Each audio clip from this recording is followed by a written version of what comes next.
Okay, good afternoon, everybody. I hope all of you can hear me. So, as we are joining online today, um, I was waiting for the others to join, but I think we can start now, right? It's already 3:10. Can all of you clearly hear me? Yes?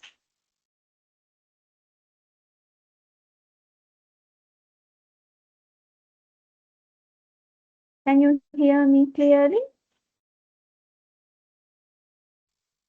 Yes, Right, okay. Then are we good to start?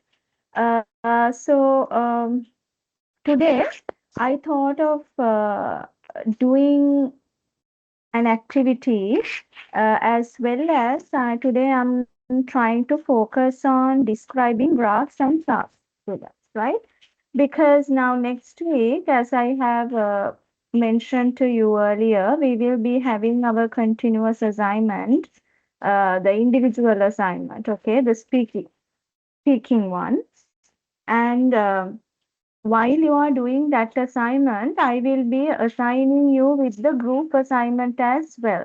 That means while I take your assignments, I will be assigning you into groups to do the or to discuss your group assignment next week. Therefore, I think it's good that we start this lesson today, and then next week I can assign you into groups and you can discuss how you are going to do the group assignment, which is going to be a presentation, right? A PowerPoint presentation you will have to do, right? Now, the other thing I want to tell is that now next week, when I take the assignments, the speaking assignments of my online students, okay? So you have to be ready to switch on your camera and do the speaking test, right? Not to switch off your camera and do. Please make sure that your surrounding is undisturbed and that you are ready to do the presentation. For the online students, of course, I will give you a topic because anyway, you don't I mean, you can't select a topic, right? So for the students who are coming physically, they have the opportunity to select a topic. But then the students who are joining online, I will give you a topic. I believe all of you may have seen the subtopics that I have uploaded to LMS. So you will get one of those topics to talk about uh, your to talk about at the speaking test. Okay, I believe I'm clear enough to you. So if my online students, if you have any queries related to your speaking test next week, please drop a message to the chat box and then I will make sure to answer you. All right? Okay. So with that, students, um, yeah, I see around 15 students have joined, but then again, okay, I'm going to keep my uh, questionnaire uh, to be done after completing this lesson today, right? We'll do this Mentimeter activity once I'm done with this explanation on uh, presenting data, right? Presenting data. Well, I would say interpretation of graphs and charts. This is what I will be focusing mainly today in my lesson. And if time permits, we'll do uh, the other presentation, which is performing work under challenges, right? Okay, now when focusing on presenting data, here in this lesson, we are going to describe graphs and charts, right? That means we are going to learn how to interpret a graph chart using appropriate vocabulary. All right. So here, look at the explanation that I have given, the introduction that I have given here. When we present data, we need to use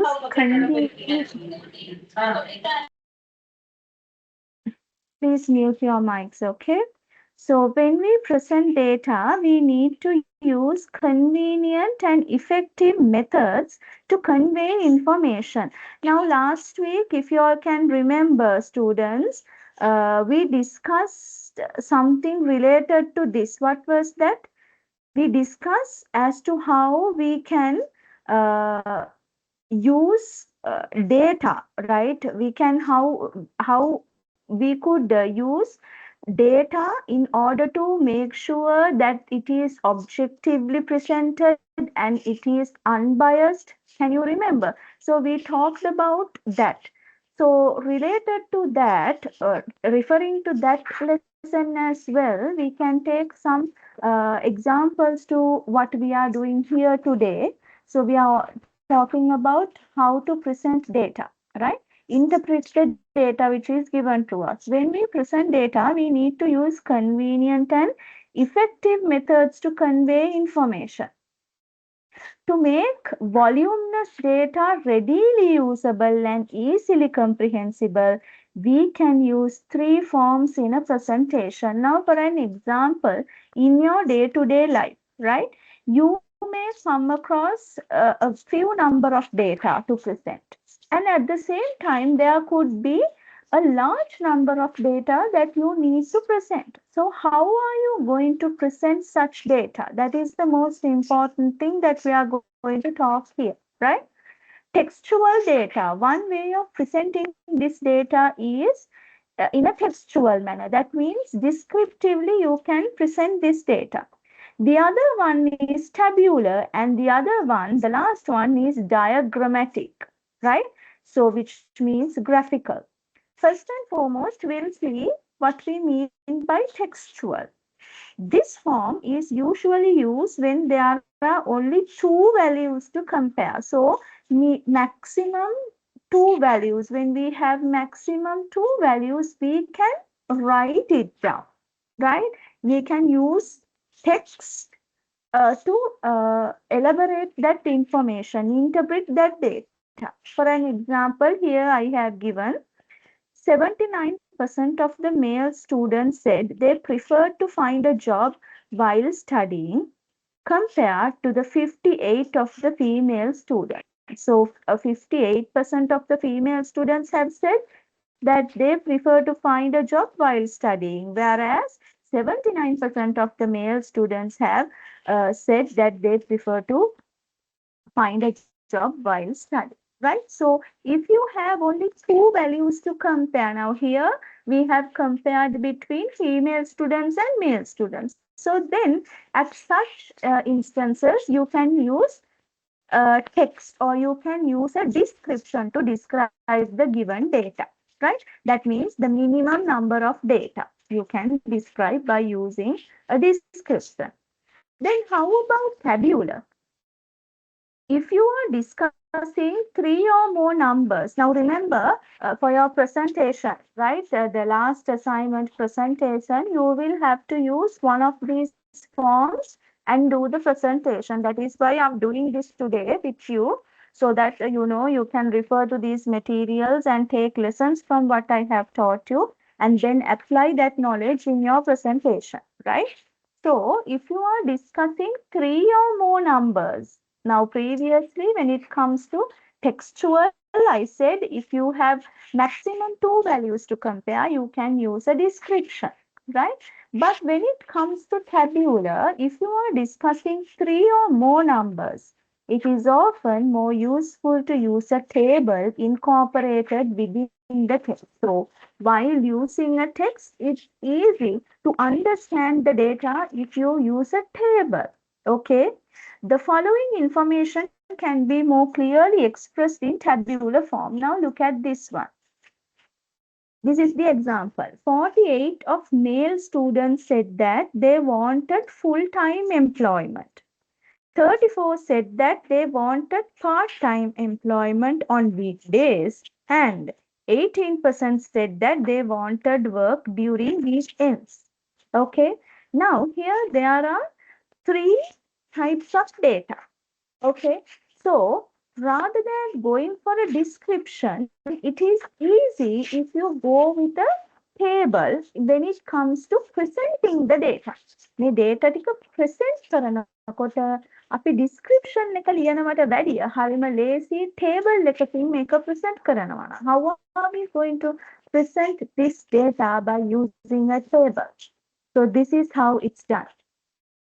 Full time 48%, part time 34%, weekends 18%. Okay, now that is not enough.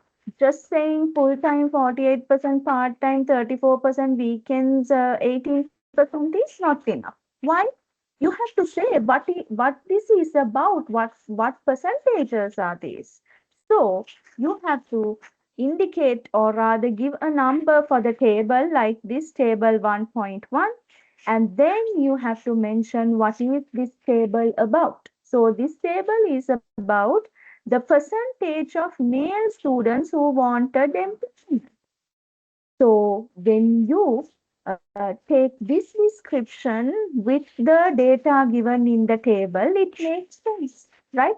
Just giving the table with those data is not sufficient for you to understand the content. But with that explanation, with that description they are given with the table number, it makes sense, right? So that means 48% of male students wanted a full-time job employment. 34% of male students wanted a part-time employment, while 18% of male students wanted a weekend employment, an employment to be done during weekend, right? I think that explanation is clear to you.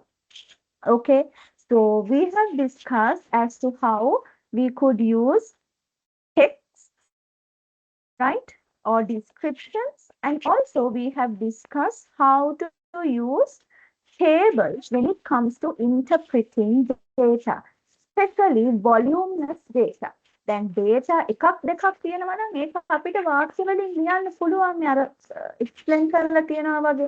හැබැයි මෙතන අපි බලන්න ඕනේ ගොඩක් වෙලාවට ඕගොල්ලෝ now y'all are students who are who are dealing with voluminous data, right? Lot of data at the same, I mean at one time. Okay, so we have to see how that such kind of data can be interpreted easily, right, in your day-to-day lives.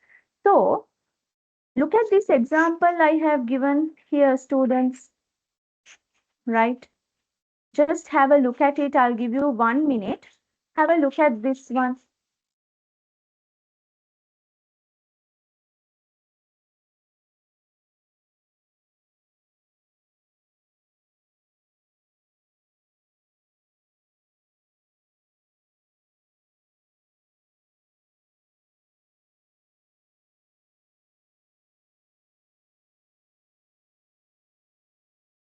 Now, while looking at the table, right? While looking at the data given in the table, I want you to recognize the most important data given here, right? The most important, or rather the most significant data that is given in the table. Now, one thing is that suppose you are given a table like this at the examination or just in your day-to-day life, let's take, right?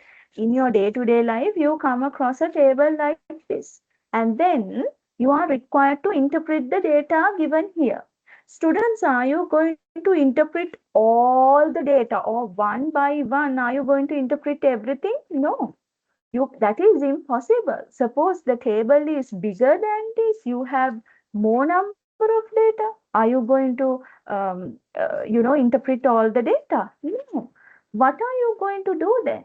You are going to analyze the data that is given here in the table, and then you have to pick the most significant data or the most appealing data that is given here in the table, and then interpret that data in your description. Do you get my point, right? You are not describing each and every data which is given here. Okay, right. Now let's have a look at this one together. So given below is an example of a table. Now, when it comes to this table, of course, students, there are only three types of data, very easy to interpret and, very easy to understand. But when it comes to a table like this, a bigger table, interpretation of data should be very careful, right? So here, this table shows how people in different age groups spend their leisure time in Finland. Now, what is this table about? This table is about how people in different age groups spend their leisure time in Finland. Right.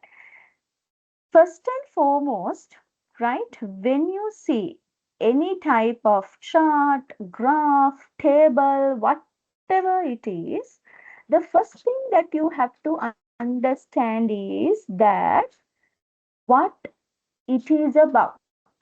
මොකක් ගැනද මේ දීලා තියෙන data? මොකක්ද මේ data කියන එක ඔයගොල්ලෝ අඳුර ගන්න ඕන. මොකක් සම්බන්ධව දීපු dataද මේ තියෙන්නේ කියලා ඔයගොල්ලෝ අඳුර ගන්න ඕන. You have to understand that. Now here, this data is based on how people in different age groups spend their leisure time in Finland. Right? Let's take the word Finland. So here, hours of leisure time per year in Finland. So these are the hours, right? 1,200, 150, 350, likewise. So these are the activities, right? Can you see? These are the activities. Okay, sorry.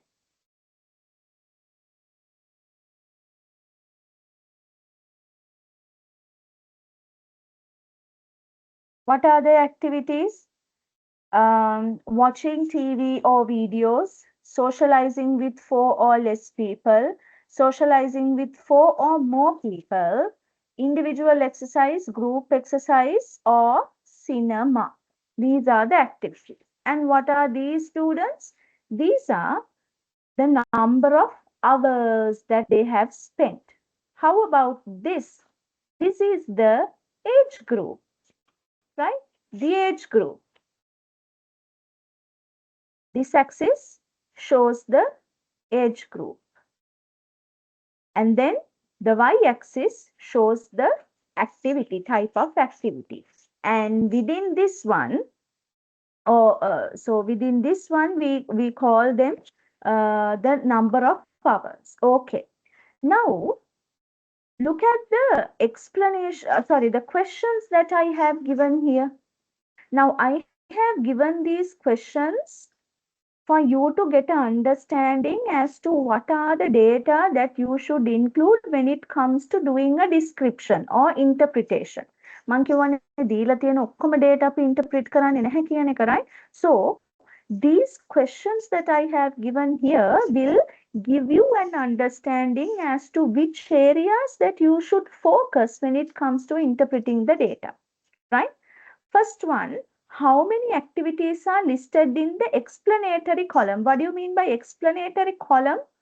Column means, of course, this one, right? This one. This is the explanatory column, right?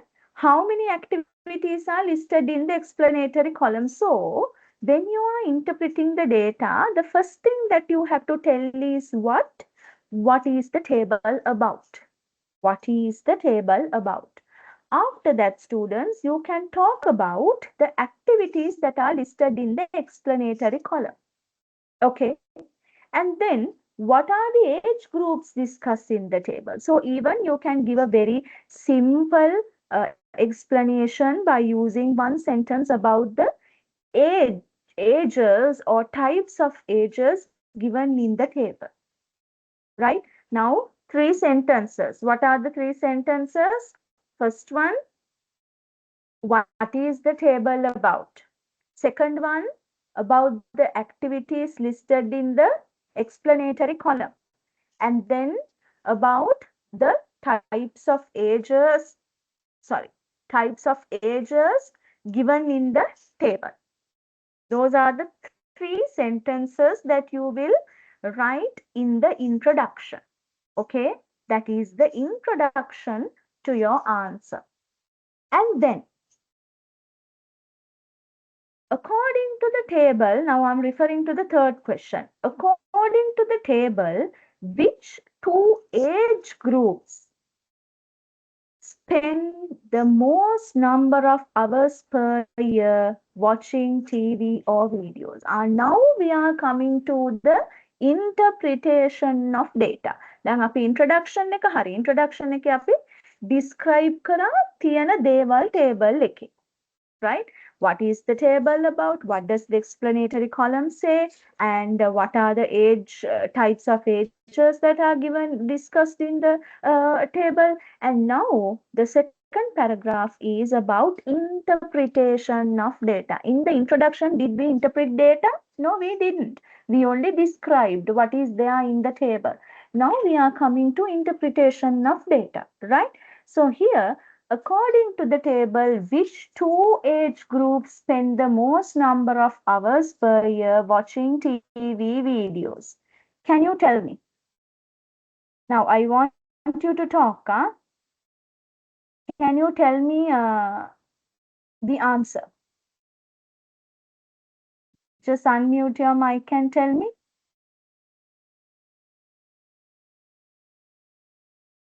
Yes?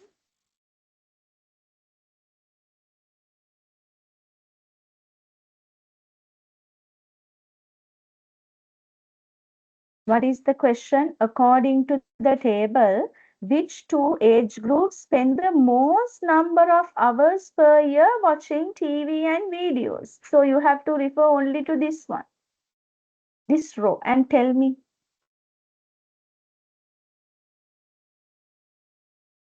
Teens and 70s, madam. Exactly. Teens and 70s. Now, look at the two data there, right? Teens and 70s. Now, students, did I go to think of, right? Did I go to think of these data? No. Why? Because they do not take prominence in that row. A row එකේ prominence තියෙන්නේ මොන දෙකටද? 1200 and 1100. So that's why I told you, unless you are expected to, interpret all the data given in the table, students, you do not interpret all the data that are given there, right? You are expected only to interpret the data that are significant.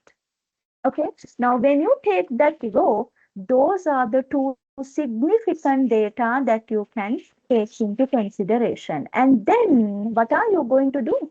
You are going to discuss about those two data, right? You may compare, you may contrast, right? How can you contrast? You can talk about the difference. There is a hundred number of hours difference between teens and 70s, isn't it? I will show you how to build up those sentences. So that is why I have given that question when it comes to interpretation of data. According to the table, which two age groups spend the most number of hours per year watching TV videos, right? So how can you write a sentence? Look at the question and look at the then mummy ඔයගොල්ලන්ට step by step කියලා දෙන්නේ, right? How to interpret data. Now, for an example, sometimes even at the examinations, you may get a very small table or a graph or a chart for you to interpret the data, right? So listen carefully, pay attention to this and see what we expect from you when it comes to the interpretation of data, right? So here you can say teens and 70s spend the most number of hours per year watching TVs and videos, which is 1200 and 1100 respectively. Can you understand? A very simple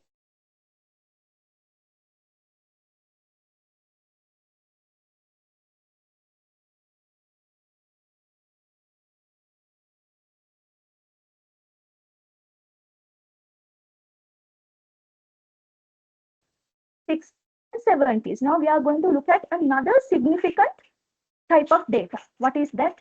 60s and 70s. Okay. එතන බලන්න මේ කොහෙවත් නැති significance එකක් මෙන්න මෙතන තියෙනවා. Can you see? So we have identified that. Okay. And then what are the activities the 60s and 70s age groups do not do? So how can you say that? Group exercises or sports are the activities the 60s and 70s age groups do not engage with. Or you can say the 60s and 70s age groups do not engage in activities like group exercises or sports. Simple as that. Then අපි මොකද කරන්නේ? We are still interpreting the data. Okay. Next one.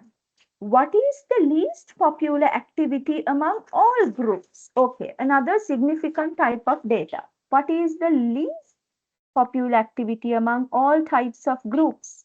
Least අඩුවෙන්ම තියෙන්නේ මොකද්ද? Can you tell me? To check whether it is the least number, you have to calculate, right? Anyway, by looking at a glance, you can say what is the activity. Can you tell me?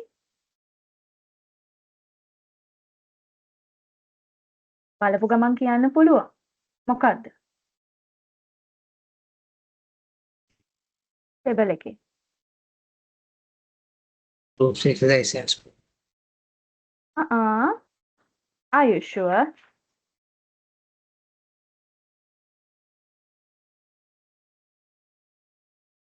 Total and see.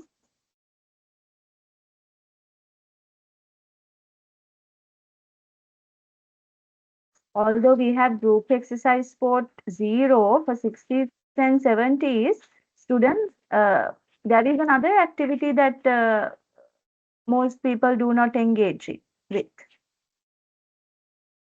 What is it?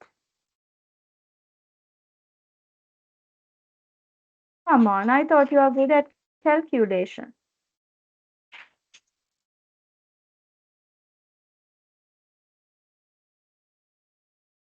Yeah, what is it?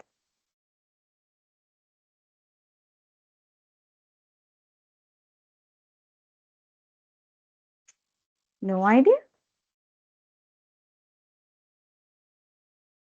Socializing. No idea. How about cinema? Here, can you see cinema? මේ ටික එකතු කරලා බලන්න ටක් ගාලා.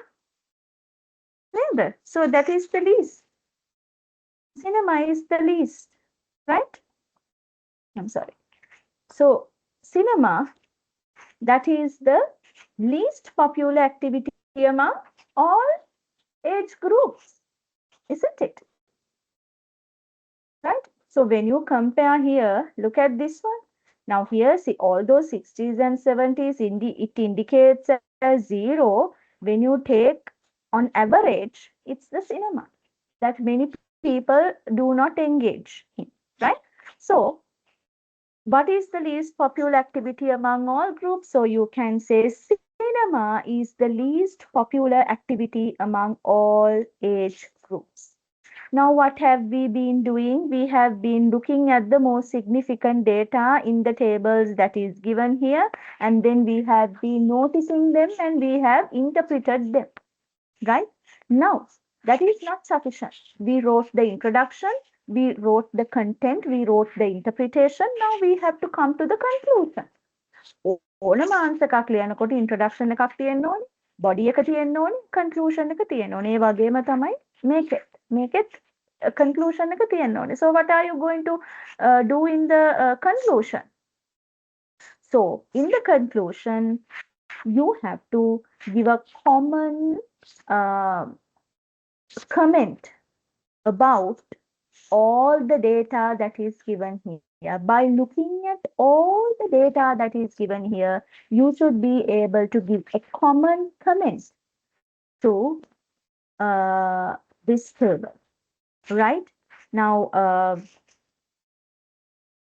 Here, once again, I have given another question which you can include in your interpretation of data, which is the second paragraph. What is the trend you notice in the category socializing with four or more people?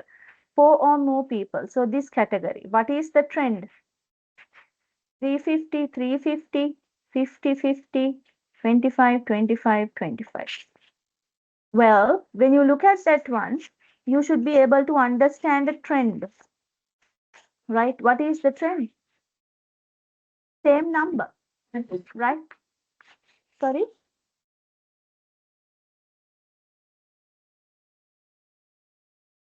So, what can you understand about the trend? There are similar. The number of hours are similar, right? The number of hours when compared to one another, it's almost the same, right? So that is another trend which you can elaborate when it comes to explaining or interpreting the data in the given table. So now from this explanation, what you have to understand is that students, then I will show you a sample answer for this interpretation. I will show you that as well. Now, what should you understand from what I explained to you? When you are interpreting data, always look into the most significant data that is given in the graph or the chart or the table, right? And then try to interpret that data according to your understanding, right? Now here I will share with you a sample answer. Well, I have not explained a lot here, but I have tried to show you as to how you could describe these points, right? So see, the table shows how people in different age groups spend their leisure time in fun. It is clear that the amount of leisure time available varied considerably across the age group. So in the introduction, what have I done? Now in my explanation also I explained to you what can be included in the introduction. You have to mention what is the given chart about, and then you can explain if it is a graph, of course. You can explain, sorry, if it is a table, you can talk about the explanatory column and the row and all that. If it is a graph, you can talk about the x-axis and the y-axis, right? If it is a chart, you can talk about the given data in general. What is the chart about, right? Likewise, you can describe what the chart is about in the introduction. That's what you are going to do. No interpretations are done. When it comes to the content or the body, the main content of your answer, here I have given teenagers in Finland spend 1,200 hours a year watching TV, while those in the over 70s group spend 100 hours less at 1,100. So I have given the difference, which is 100 hours, and I have given the numerical value as well, which is 1,100. That is how I have interpreted the data. Data interpret කරනකොටත් නිසාම 1200යි 1100යි එහෙම නෙමෙයි, right? Just try to show the difference, try to show the data that can be compared, try to interpret the data that cannot be compared, right? If there are differences, if there are similar, try to interpret those data. Okay, so here I have given the difference as 100 hours, so less at 1,100. They spent 150 hours socializing with four or fewer people compared to 200 hours in the other age groups. So when compared with other age groups, they have spent 150 hours socializing with four or fewer people. Teenagers also spent 150 hours socializing with four or more people, whereas the over 70s group spent only 25 hours on this activity, right? So, socializing with four or more people, this is where I was talking about. So, 25 hours. Likewise, I have given interpreted the data. Okay. After interpretation, what should I do? I have to conclude my answer. How can I conclude my answer? I told you, when you are concluding the answer, give a general comment to all the data that is presented. Give a general comment to all the data that is presented. So I have said here, in conclusion, teenagers, now you should know these transitional words, right? Or rather, I would say the discourse markers, transition, these are actually transitional words. I have explained them to you when I was teaching you formal writing. So use them when you are describing these charts and graphs. So, in conclusion, teenagers and retired people in Finland prefer to spend their free time in different ways. Teenagers and retired people. So, teenagers here means teens here, and then the retired people, right?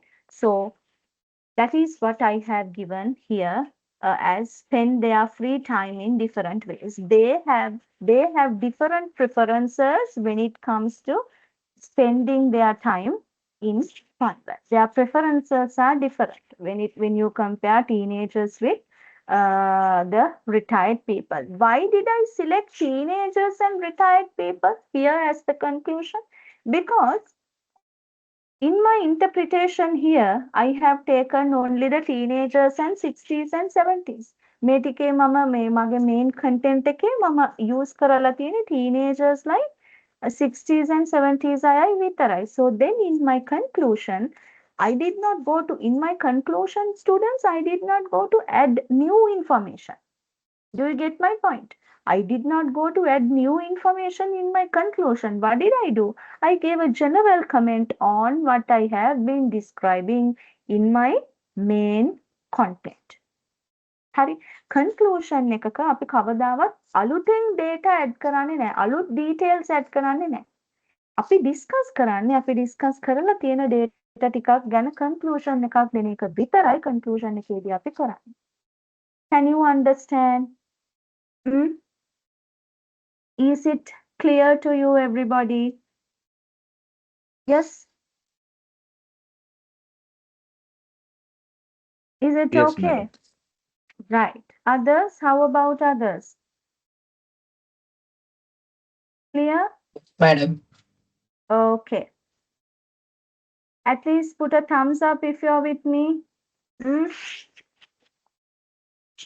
If you have understood. And if you have questions, please ask me, right? I'm always there to help you with that. Just ask me the question. You can unmute your mic and tell me, yeah? No worries. Okay. Then we are coming to the most important part. Now, students, remember when you go forward, right? It's very rare that you would get tables to interpret. Tables interpret කරන්න තියෙන chance එක ගොඩක් අඩුයි. And අපි ගොඩක් වෙලාවට අපිට මොන වගේ ඒවද හම්බ වෙන්නේ? We get charts, we get graphs to interpret, right? So now we are looking at that. Look at this one.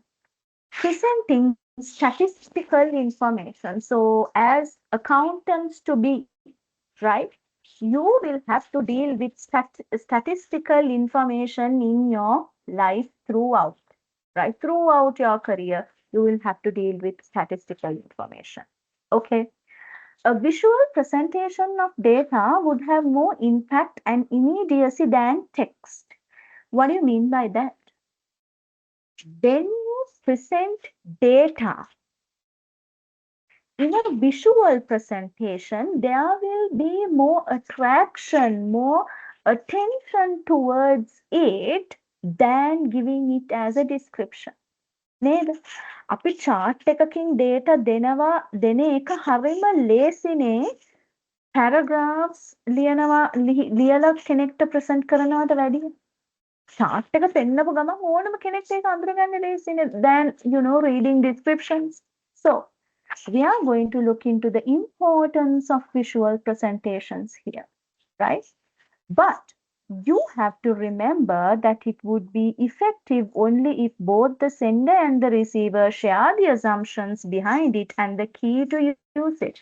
But what you have to remember is that your interpretations are clear and can be understood by the person who is watching.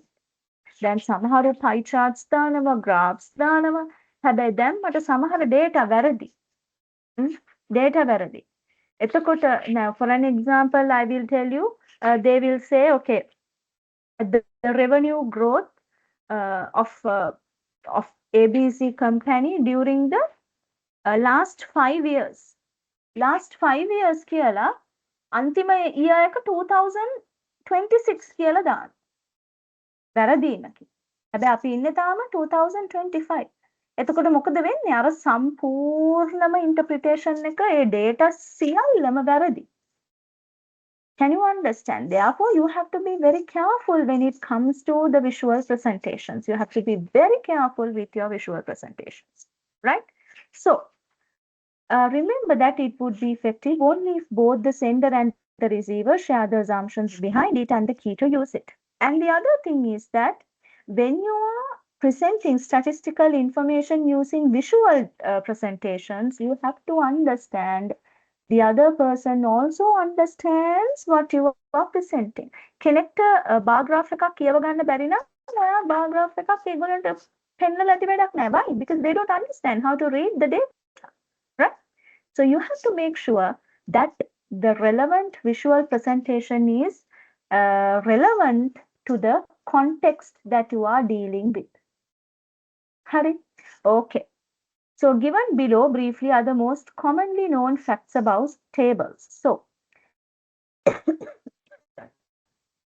these are simple ways of presenting numerical information. This is two-dimensional and thus could show two variables at a time.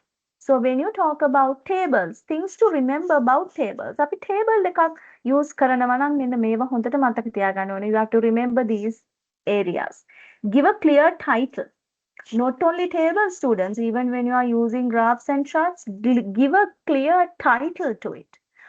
What is this data about? You have to tell the readers what it is about. Okay? Give clear labels.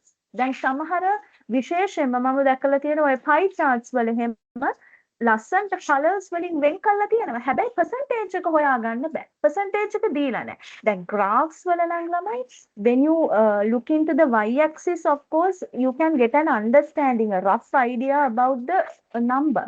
But then how about a pie chart? Can you think of the percentage without them giving you the percentage? No. So you have to be very careful, right? Give a clear title. Give clear labels. You have to clearly give labels. Now I will show you one here. Look at this chart. Now here I have clearly mentioned the percentages. If I have not given the percentages but only the names of the countries or only the names of the continents, what will happen? You will know, okay, this is North America, this is Africa, I know that, but will you be able to understand the percentage? No, that cannot be done, right? So when you are presenting data, please be careful to insert all the relevant information for others to understand what you are presenting, right? Give a clear title, give clear labels, have clear subtitles and grand totals. Now, sometimes the grand total is wrong. You have put, that actually happens when it comes to using tables, right? When you enter the grand totals manually without the formula, then sometimes it can go wrong, the grand totals, right? Have clear subtitles. Subtitles means like the column, the explanatory column we had. So please make sure it is clear. Don't pack too much data, right? Don't go to pack too much data in your visual presentation, right? So keeping that in your mind, we are going to look at the diagrammatic presentations, right? Which we also call as visual presentations. මම මේ ඔක්කොම explain කරන්න යන්නේ නැහැ. අපි පළවෙනි දෙක තුන විතරක් බලමු, because other charts, of course, you might not be using very often, but we will be focusing on the visual presentations that you use frequently, right? The use of visual images can simplify complex information and help to highlight patterns and trends in data. And you have to make visual presentations use Karan. Why do we use them? We use them because it's very easy to understand and simplify the complex information. Do you get my point? Right? Very easy to simplify complex information by using visual images. Using graphs is an effective way of describing and summarizing a large set of data. So data storytelling. Now here I have given the type of chart and when to use it, an example of a case, right? Now for an example, this is the uh, visual presentation of a bar chart. This is how a bar chart looks like. We have horizontal bar charts as well as vertical bar charts. I will explain that to you later. So when it comes to bar chart, students, this is the visual presentation of a bar chart. So when to use it? When can you use bar charts? Compare quantities across categories. When you have a quantity as well as a category, two types, two axis, so then you can use a bar chart. Compare sales of different products. So different the type of product and the sales, the number of sales. You can put that information into a bar chart and compare and contrast. How about a line chart? Shows trends over time. We use a line chart to describe an incident, a trend over a period of time. So, for an example, display the growth of website traffic over a year. So, you can put the number, you can put the months and then the trend. How the growth of website traffic has occurred during 1 year. Okay. Pie chart. Highlight proportions and percentages. When you take a circle and how the proportions are divided and what is the percentage that it takes is described by a pie chart. So for an example, illustrate the breakdown of expenses in a budget. Budget එකේ තියෙන expenses breakdown එක පෙන්වන්න අපිට පුළුවන් pie chart එකක් use කරන්න. අපිට පුළුවන් දෙයකට bar chart එකක් use කරන්න. එහෙම නැත්නම් line chart එකක් බෑ. ඒ data අපිට මේ breakdown එක පෙන්වන්න බෑ expenses breakdown එක. ඒක use කරන්න පුළුවන් pie chart එකක විතරයි. Right? Can you understand? That's why it's very necessary for you to understand when to use these types of charts, right? And then we have scatter plot, histogram, radar chart, maps, likewise. So you might not be using these charts, but I wanted to, give you an understanding of them as well. You can read when to use these charts as well. For an example, you have this heat map, right? And then the radar chart. So you might not be using them very much. The map, likewise, okay? So you will be mainly using the bar chart, line chart, and the pie chart. Even when it comes to bar chart, there's the horizontal bar chart as well as the vertical bar chart, right? So let's look at line graph. Okay. A line graph can indicate increases, decreases, fluctuation and trends. What do you mean by increases? Going up. Decreases, going down. Fluctuations, variations. Right? Trends, I will explain that to you. Right? Now here, trends means you are understanding the whole thing, right? The whole understanding of the whole chart or the graph. So here I have taken this example. Trends are changes or movements in the graph. Okay, so those are called the trends. Now look at this example. There was a fall in unemployment levels. There was a fall in unemployment levels. Or the price of furniture items have increased by last year. Now here I want to highlight the two words, a fall and have increased. They are the two important words that I have highlighted here from the sentence. What do you mean by a fall, students? A fall, is it a noun or a verb? Batty muck. Batty muck කියන එක noun එකක්ද verb එකක්ද? What is it? A fall. Yeah. A, can we put a to a verb? We can't. We can put a only to a noun, right? So here the fall is taken as a noun. There was a fall in unemployment levels. But how about the price of furniture items have increased by last year? Increase there happens as a verb. It appears as a verb. What you have to remember is that when you are talking about the trends, right, when it comes to interpreting data, when you talk about the trends, students, you can not only use verbs, but you can also use nouns. Look at the table that I have given here.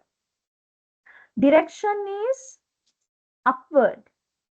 So if you want to describe about this trend, you can use verbs like rose to, increase to, increase to 1 million, right? Something like that. And then went up to, climbed to, fell. Likewise, you can describe. Okay. Nouns. How about nouns? A rise, a significant rise in the revenue growth can be observed in year 2022. Rise. There, you use a rise as a noun, not R-I-C-E-R, R-I-S-C. An increase, an upward trend. So these are the terms that you can use in order to describe about an upward direction. Verbs and nouns, right? How about a downward direction? What are the verbs? Fell to, declined to, decreased, dropped, dipped, reduced. As a noun, you can say a decrease, a fall, a drop, a reduction, a slump. If you want to talk about a decrease, right? Or if you want to talk about a drop of a trend, right? If the trend does not change for some time, suppose in year 2023 and 2024, it was the same. There is no increase or decrease. There is no rising up or there is no decline. How can you talk about that? You can say it remains stable during the years 2022 and 2023. The revenue growth remains stable. Okay. Or maintained the same level. Did not change. Leveled out. Or you can say no changes can be observed in the revenue growth during the years 2022 and 2023. If you are using it as a noun, no changes, right? No changes can be observed. Fluctuations. Fluctuated, fluctuation, reached the peak, peaked at. So students, when you are interpreting data, these are the verbs and nouns that will be helpful to you in the course of your writing. Not only in the course of your writing, even when you are presenting data, right? Verbally presenting data, you can use these verbs and nouns in order to describe the trends of the given visual presentations. Clear? Is it clear to you? Terunada? Harida? Hmm? Yes, ma'am. Okay. Others? Okay.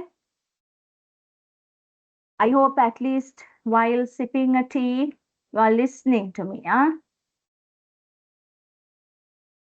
Right. Okay. My girls, I did not see you putting your thumbs up. They Are are you awake? sleeping. Yeah, must be. They are sleeping. Ah, okay. Right. Right. Now we are coming to, I know, this could be a little bit boring to you, but remember, students, these are the basics. මේ basics ටික ඔයගොල්ලෝ අනිවාර්යෙන්ම ඉගෙන ගන්න. මොකද ජීවිත කාලෙටම ඔයගොල්ලන්ට මේවා පාවිච්චි කරන්න වෙනවානේ. මේවා ඉන්ටර්ප්‍රිට් කරන්න තියෙනවා. ඒ හින්දා මේ බේසික්ස් ටික පොඩ්ඩක් ඔලුවට දාගන්න. Right? I know it could be a little bit boring. Just it's okay, right? Not every day that we can do interesting stuff.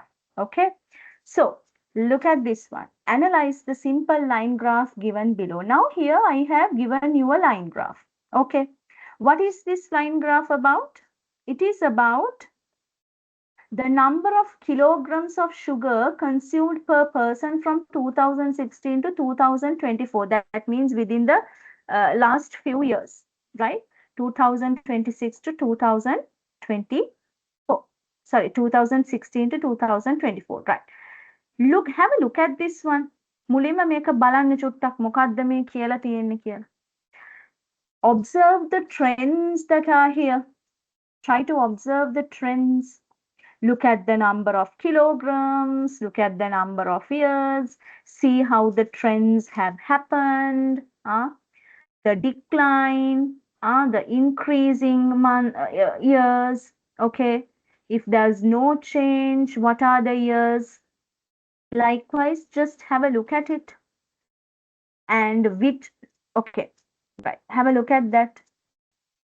Now, the other thing is when I was explaining to you about interpretation of tables, what did I tell you? I told you only to look at the most significant data. මේ තියෙන ඔක්කොම data ගැන මේ ඔයගොල්ලෝ attention දෙන්න අවශ්‍ය නැහැ.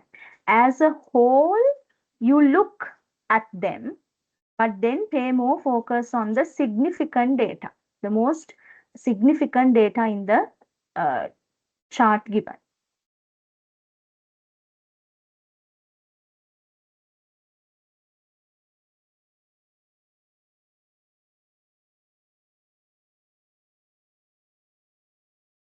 Right. Now, let me ask you a question. Let's see whether I have questions here. Right, okay. First one. Now, I have put these questions for you to understand the data that should be included in your interpretation. Okay. So, what is my first question to you? What does the graph represent? So, first and foremost, in the introduction, you have to write what the graph represents. What is it? The line graph represents the number of kilograms of sugar consumed per person from 2016 to 2024. Simple as that, you can write that directly. ඉතාම ලේසියෙන් මේ වාක්‍ය ඔයගොල්ලන්ට ලියන්න පුළුවන් question එකෙන්ම අරගෙන. Right? And then my second question to you is, what information is given horizontally? Horizontally means the x-axis. In the x-axis, what have they given to you? They have given to you the number of years. What information is given vertically? The y-axis. The number of kilograms. So in the introduction, what are you going to say here in the graph? You have to tell about the details regarding the graph, or rather what is the graph about, and then what indicates the x-axis and what indicates the y-axis. Okay, what is the information related to x-axis and what is the information related to y-axis? That's what you have to interpret here. Okay, and then how many years are represented on the charts? on the chart. How many years have been represented here? So you can count the number and say that it is uh, 9 years, right? 9 years altogether. Okay. So you can put that information to the introduction. After that, okay, after including that information in the introduction, students, right? Look at the chart. From 2016 to 2019, what can you say about the data? What There's a can you, rapid growth. sorry? Rapid growth. Exactly. There is a significant increase in the use of sugar, right? In the consumption of sugar. Then how about 2019 to 20? There is a gradual decline, okay, or a sudden drop in the use of or the consumption of sugar. How about 2020 to 2021? What can you tell about that? Yeah, by looking at these terms, what can you say? The consumption maintained the same level or Stable. remains. Yeah, it was stable. There was no change. There had been no change. Okay. So when you look at this line graph, students, what are the points that should be highlighted? This increase can be highlighted. This data can be interpreted. This drop can be interpreted. And also, not only that, what else?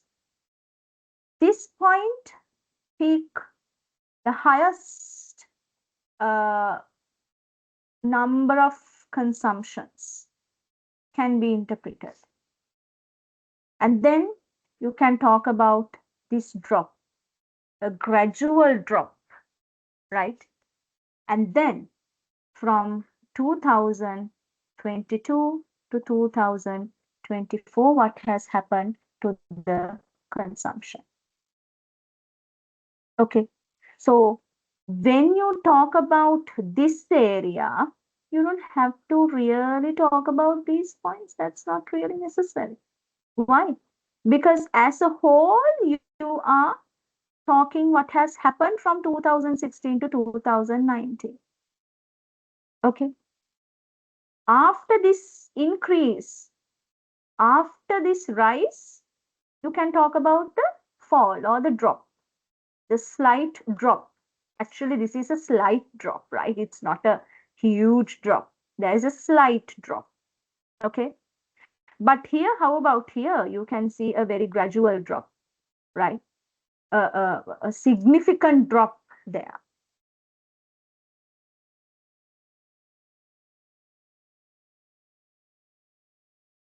See a chart or look at the most significant data and then try to interpret them. Look at these two sentences, a few sentences, not two, few sentences. I have given it like this. So I have given some sentences in different ways that you can interpret the data. එකම data එක මම interpret කරලා තියෙනවා different වෙනස්ම විදිවලට. කොහොමද අපි කරලා තියෙන්නේ? Between the years 2016 to 2019, the consumption of sugar increased. Now, this is the data that I want to interpret. මේ data එක තමයි දැන් මට interpret කරන්න ඕනේ. දැන් මම දැකලා තියෙනවා data interpret කරනකොට අපේ ළමයි එකම වාක්‍ය විදිහට තමයි කිසිම වාක්‍යවල වෙනසක් නැහැ. මොකද්ද? The consumption of sugar increased, the consumption of sugar decreased, the consumption of sugar did not change. එකම sentence pattern එක. එහෙම බෑ ළමයි. නේ? පොඩි variations තියෙන්න එපා. එතකොටනේ ලස්සන. There should be variations in your presentation as well. So now my data is between the years 2016 to 2019, the consumption of sugar increased. That's what I want to elaborate. How can I elaborate it as a noun phrase? As a noun phrase, how can I say that? Between the years 2016 to 2019, there was an increase in the consumption of sugar. There was an increase. So, an increase means this is the noun. So, this is a noun phrase. There was an increase. Also, I can say as a verb, you can use the verb. Between the years 2016 to 2019, the consumption of sugar increased. Between the year 2016 to 2019, comma, there was a gradual increase in the consumption of sugar. Or else you can say there was a gradual increase in the consumption of sugar between the years 2016 to 2019. හැබැයි එහෙම ලියනවා නම් කමා එක අවශ්‍ය නැහැ. මෙහෙම ලියනවා නම් කමා එක අවශ්‍යයි. Do you understand? There was a gradual increase in the consumption of sugar between the years 2016 to 2019. You can say the consumption of sugar increased between the years 2016 to 2019. Any way is possible, right? So while focusing on interpretation of data, you have to make sure that you vary the way you present your sentences. There should be a variation in your sentences as well. Clear enough? Now, okay, right. Here once again, I have given you another example, right? I will give this example for you to write an answer. මම activity එක create කරන්නම්. මේ activity එක දාලා ඔයගොල්ලන්ට බලමු whether I have. No, I have not given a sample answer. What I would do is, I will put this activity as a LMS activity for you to do, right? Write an answer for this one. What is this graph about? What is this line graph about? The graph given below depicts the number of mobile phones users in the Disapura area during the years 2010 to 2022. Describe the graph making use of vocabulary and grammar points you have learned up to now. Look at this graph, line graph. Look at the most significant trends and then interpret that data. You don't have to describe it using 200, 220 words. Just 120 to 150 words would do. Give a very simple introduction. In the introduction, what are you going to do? You are going to write what the graph is about, the x-axis and the y-axis.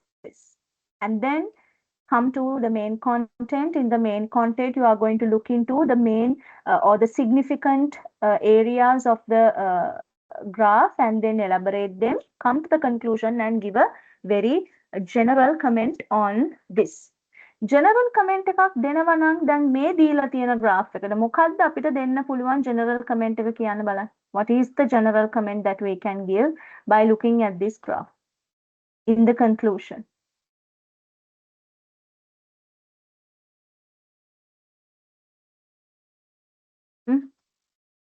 What is the general comment? Look at all the data and come to a conclusion and tell me.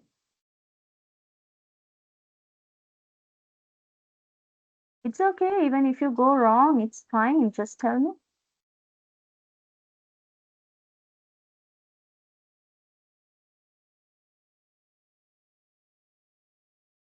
මොකද්ද දෙන්න පුළුවන් general comment එක? general comment එක දෙනකොට ළමයි අපි හැමතිස්සෙම බලන්න ඕනේ අන්තිම අවුරුද්ද දිහා. සහ පළවෙනි අවුරුද්ද දිහා. ඒ දෙක බලලා කියන්න බලන්න මොකද්ද කියන්න පුළුවන් කියලා ඔයගොල්ලන්ට. Look at the first year and the last year. And then tell me what you can say about the trend. What has happened to the number of mobile phone users in the Disapur area during the years that are given here? Has it increased or decreased? Increase. Exactly. So that is the general comment that you can give by looking at the graph. Okay, I hope I'm clear enough to you. Right? By looking at 2010 and 2022 students, the only general comment that you can give is that the number of mobile phone users have increased within the given period of time. Okay, right? So, yes, that is it. I think I have a tute with sample answers of interpretation of data. I will upload that also. So you read it by yourself. You will find sample answers there. Read it by yourself and try to get an understanding. මෙහෙමයි ළමයි. දැන් අර ඕගොල්ලෝ letter writing එහෙම කරනවානේ. Letter writing. එතකොට අපි ද CV writing, we did CV writing and cover letter writing. So when we were doing that, students, you may have understood that there are some keywords to follow when it comes to CV writing. CV writing වල පාවිච්චි කරන keywords අපිට interpretation of graphs and charts වල පාවිච්චි කරන්න බෑ. Do you get my point? So we have a separate list of keywords when it comes to interpretation of graphs and charts, right? You have to be familiar with those patterns. You have to be familiar with those vocabulary. When it comes to writing a CV, cover letter, you have to be familiar with those vocabulary items. Do you understand? So you may wonder, how can I be familiar with those types of writings? The only way is to read. Read sample answers. You will find ample of free answers in the internet. Read them, right? It will give you a good understanding. Then we'll see. We have these two to discuss. Shall we go for a short break? It's 4:20 now, right? I'll give you 10 minutes. That's enough, no? Right? I'll give you 10 minutes. Please come back by 4:30 and we will continue from there. Right? Okay.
Right. Okay, everyone. So I think we are good to start. Um, shall I share the QR code for you to mark attendance? Hold on.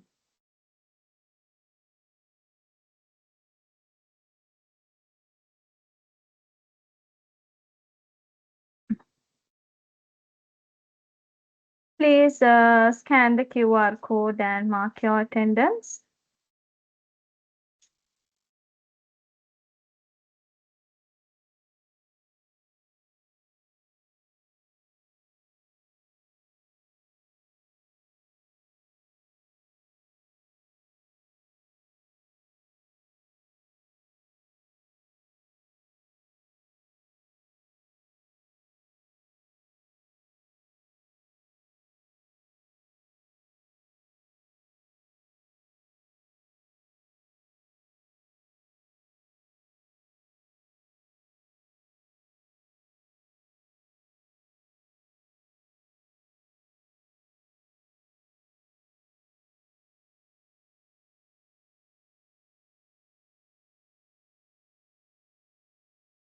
Okay, done.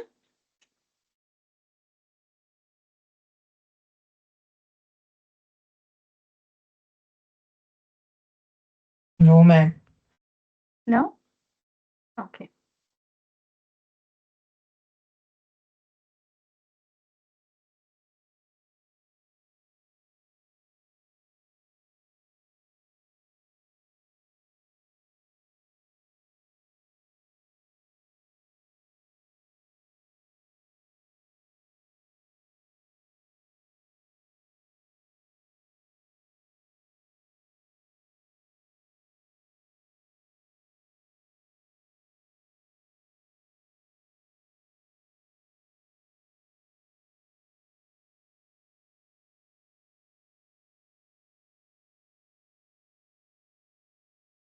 I will anyway share the QR code after the session as well at 6 o'clock. I will. Now today, as you are joining online, we can do.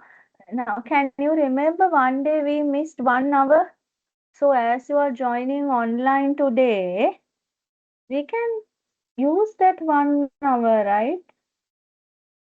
I was thinking Miss, about after it. 6 p.m. I have a party, miss. You have a party, Hassan. Oh my goodness.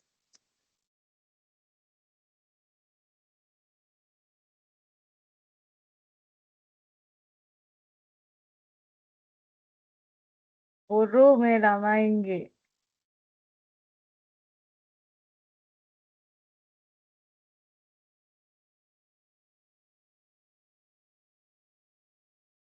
Okay, finish, done.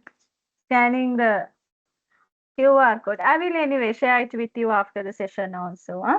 Shall we continue to where we were discussing about interpretation of graphs and charts? Can we move to that? Hmm? Good. Right. Okay.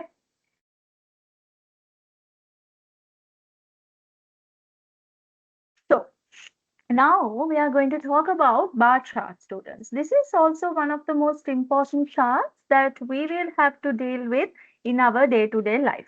But what you have to remember is that you will come across both horizontal bar charts as well as vertical bar charts, right?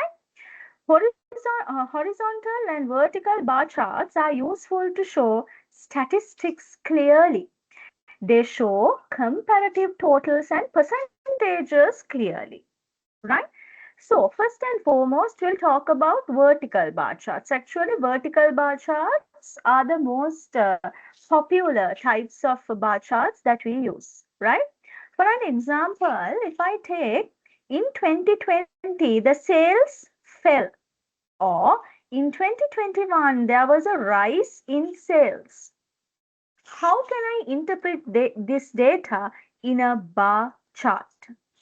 you will use the same language as for line graphs when describing bar charts. So remember, students, there's no change in the use of vocabulary, right? You will be using the same words that you saw in the table when it comes to describing charts as well. Look at the following graph and read the descriptions. Now, first and foremost, have a look at this chart. What is this chart about? So in the y-axis, you can see the sales in millions for electronic televisions, and in the x-axis, you can see the years 2020, 21, 22, and 23, right? So by looking at these information or these data, what are the most significant types of data here? In 2022, you can talk about the highest number of sales. In 2020, you can talk about the lowest number of sales. From 2020 to 2022, you can talk about the gradual increase of sales. And then from 2022 to 2023, you can say that there is a slight drop in the sales of electronic televisions. Am I right? Is it clear? So here, students, of course, you don't have much data to interpret. Therefore, you can take all 4 years and interpret the data, right? That is what I can say. And at the same time, you can also talk about the difference. Now, from 2020 to 2023, what is the difference when it comes to the drop? Yeah, what is the difference? About 1 million, right? About 1 million. How about 2020 to 2022? What is the difference? Okay. And then what is the difference between 2020 to 2023? Although there is a slight decline, of course, by 2023, you can see that the number of sales has increased from 2020 to 2020. Isn't it? So you can talk about the differences, you can talk about the similarities, you can talk about the highest number, lowest number. So many interpretations can be done, although only 4 years are given here. right? ඔගොල්ලෝ interpret කරන්න data හොයනවා නම් ඕන තරම් data මෙතනින් ගන්න පුළුවන් අවුරුදු 4ක වුණත් දීලා තිබ්බට. ගොඩාක් දේවල් කියන්න පුළුවන්. හරි? බලන්න මේ answer එක කියන්නේ only one line I have given here. The above graph shows sales of television between 2020 to 2023. The x-axis denotes the years and the y-axis denotes the electronic television sales in millions. So that is what you will be including in your introduction, right? So when it comes to bar charts, you have to first, whatever the chart or table that you get, first you have to mention what that is. What details does that visual presentation tell us, right? What does it say? That of course you have to mention. If it is a bar chart, you can talk about the x-axis and the y-axis, the information given in the x-axis and the y-axis. I hope that is clear to you, right? And then this is a horizontal bar chart. I'm not going to include, here and there, I will tell you what kind of information that should come to the content, the main content of the given visual presentation. Students, I'm not going to give you sentences, right? Because we have discussed how the sentences could be formed. When it comes to a horizontal bar chart, students, remember in most here, we have the data is on the most spoken language in the world, right? So according to the chart I have given here, it is Chinese, the Mandarin, right? Mandarin. Next is Spanish, third is English, and last is Hindi, right? So for more clearance, I have given the specific number of population, right? This number of speakers, I have specifically given the exact number of speakers. So when it comes to a vertical graph like this, right? A vertical bar chart like this, where voluminous data is given.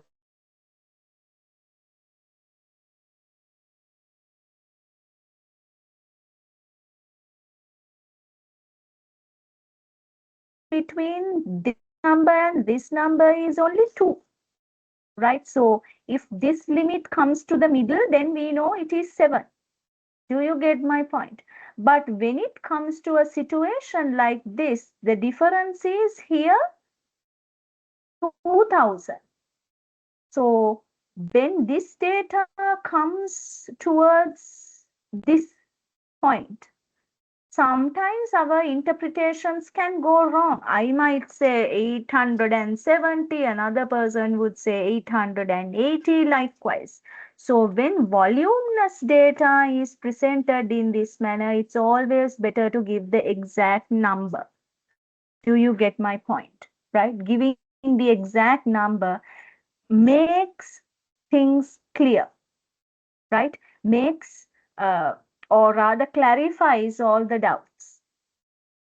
Okay, so this is the so this chart talks about the most spoken language in the world, and here you have the number of native speakers and the language is given. All right, okay. Now we are coming to pie charts, right? The other mostly used type of charts. Pie charts are a visual way of displaying data that might otherwise be given in a small table. They can be used to show how much something is worth compared to the whole thing, and they are generally used to show percentage or proportional data, and usually the percentage represented by each category is provided next to the corresponding slice of pie. Normally, when it comes to pie charts, you will always have to put the percentage, right? Always you will have to put the percentage or else the number. More than the numerical value, we go with the percentage. We don't go with the numerical value. We always go with the percentage, right?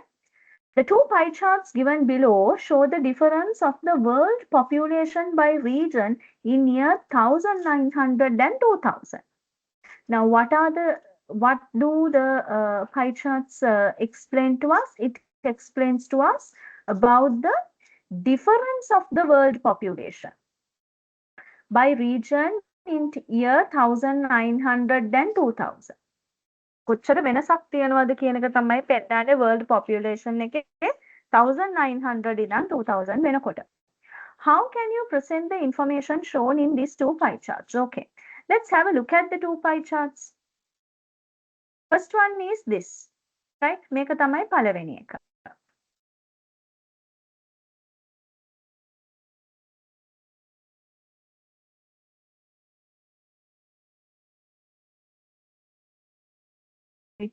To you.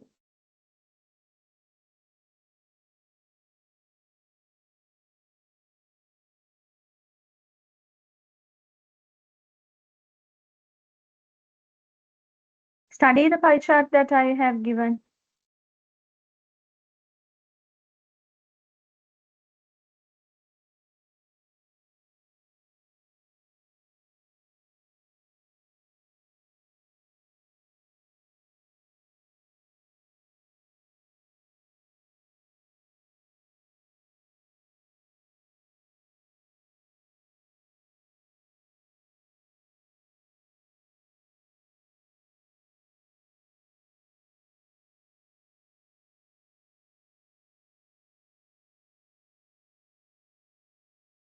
Right.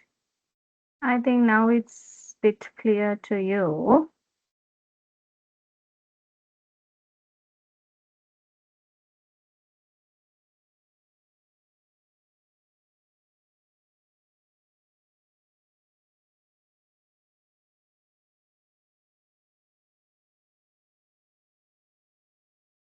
Right? Try to compare and contrast the population now here in 1900, it's only 1.6 billion. But when it comes to year 2000, it's 6 billion, right? But although this is 6 billion students, what are the similarities that you can see and what are the differences that you can see? Both are there. Tell me one similarity of this.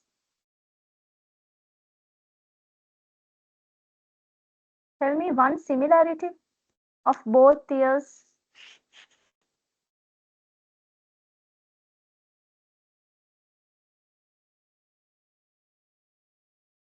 Yeah.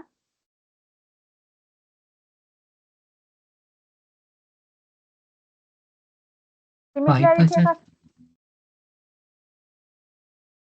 5%. Okay, that's a good observation. Yes. When it comes to North Africa, uh, it has not changed, right? It's all, well, I'm not saying the population has not changed, but the percentage of the population remains to be the same, right? The population of the percentage remains to be the same. How about Asia Pacific students? In both the charts, the population is highest in the Asia Pacific region, right? In both year 1900 and year 2000, in both years, Asia Pacific takes the highest number of population. Okay, right. Then tell me a difference. Tell me a difference. Of course, there are so many, right? So when it comes to 1900, let's take the population in Europe. The percentages is 20%, but when it comes to year 2000, Europeans have decreased to 14%. What else can you see? Compared to the first chart, tell me another significant difference that you can observe in year 2000.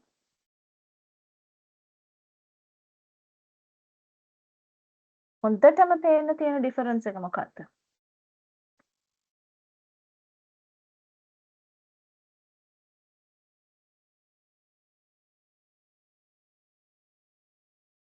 Hmm? Can you see any additions in Middle year East and 2000? North Africa. Exactly. Middle East and North Africa. There is an addition for the population by the year 2000. But in 1900, that population has not been included, right? But here in 2000, it takes a very specific amount of percentage in the population. Can you see a new addition? Now, look at my interpretation of this data.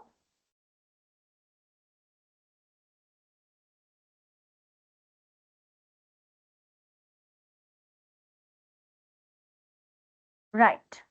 Here, I have given the explanation. In year 1900, the world population is 1.6 billion, while Asia Pacific has the largest population of the total population, right? However, the population in Asia Pacific has reduced to 51% by the year 2000, even though the world population has increased up to 6 billion. Now, in my previous explanation to you students, I told you in both year 1900 and 2000, Asia Pacific takes or scores the highest number of population, right? But when you analyze the data deeper, you can understand although Asia Pacific takes the highest number of highest percentage of population, the population has decreased. The percentage has decreased because here it is 6 billion. Then what should it be? The percentage should increase. But that has not happened here, right? For 6 billion, it has decreased to 53%. How about here? In 1900, although it is 1.6 billion, it's 60%. But here, although it is 6 billion, it has decreased to 53%. You can see a decrease while seeing uh, the same uh, majority, right? Majority is from the Asia Pacific, that is no doubt, but the percentage has decreased. So this is how you should interpret the data given to you. All right. Now here I have given another activity for you to do. Next day, I'm going to ask you the answers for this activity. Please do this activity and come. You don't have to write the whole passage and draw this one. Just write only the answers for the blanks and come. Right? Look at the line chart I have given here, the line graph I have given here. Uh, Interpret the data, and here I have given an example as to how you could interpret the data given here, and then fill the blanks according to the options that I have given here, right? So with that, students, I'm going to end my explanation to you about describing graphs and charts. If you have any questions before we move further, please ask me. Any questions? Open for questions now. Anybody who got late, you can scan the QR code for attendance while others direct their questions to me. If you have any questions. And now we are going to do a Mentimeter activity, right? So yes, before we go to that, you can mark your attendance. So I'm going to take you through once again the lesson that we completed last week, being proactive and independent. I'm going to ask you some questions. So we'll see how you answer those questions, because now next week, uh, you will have to get ready with few subtopics in order to do a speech. So I thought of taking you through the lesson that we completed last week. Right? Okay.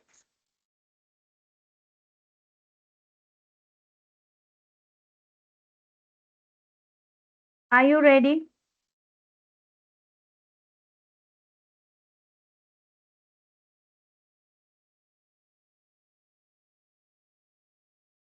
Okay. So being proactive and independent, right? I'm going to ask you some questions. Please scan the QR code and join the task.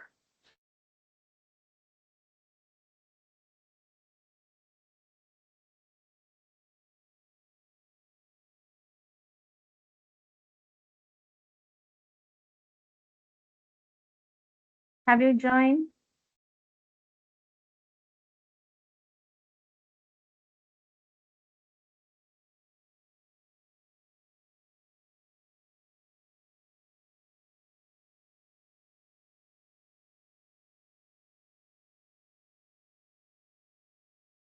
I hope it's working. Let me see.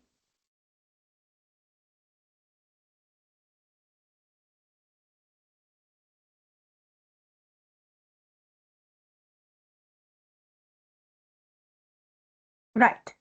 Shall we start then? First question. Hold on.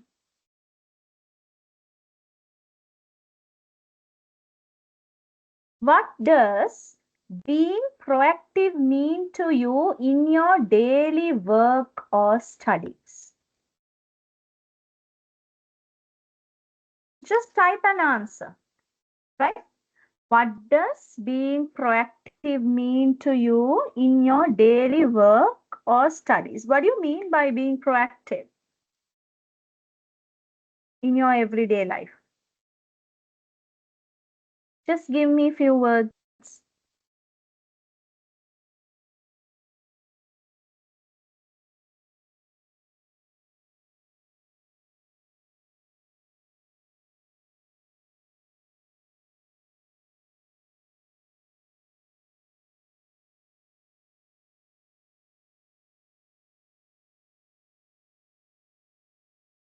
No idea? ඔයාට proactive කියලා හිතෙන්නේ මොකක්ද ඔයාගේ everyday life එකේ? If you are a proactive person, what can you understand from that? Being proactive.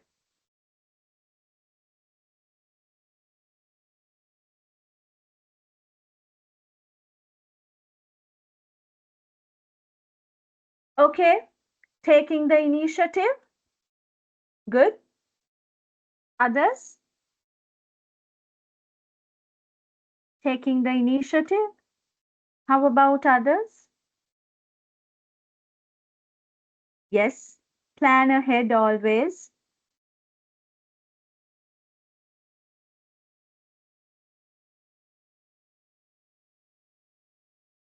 Good.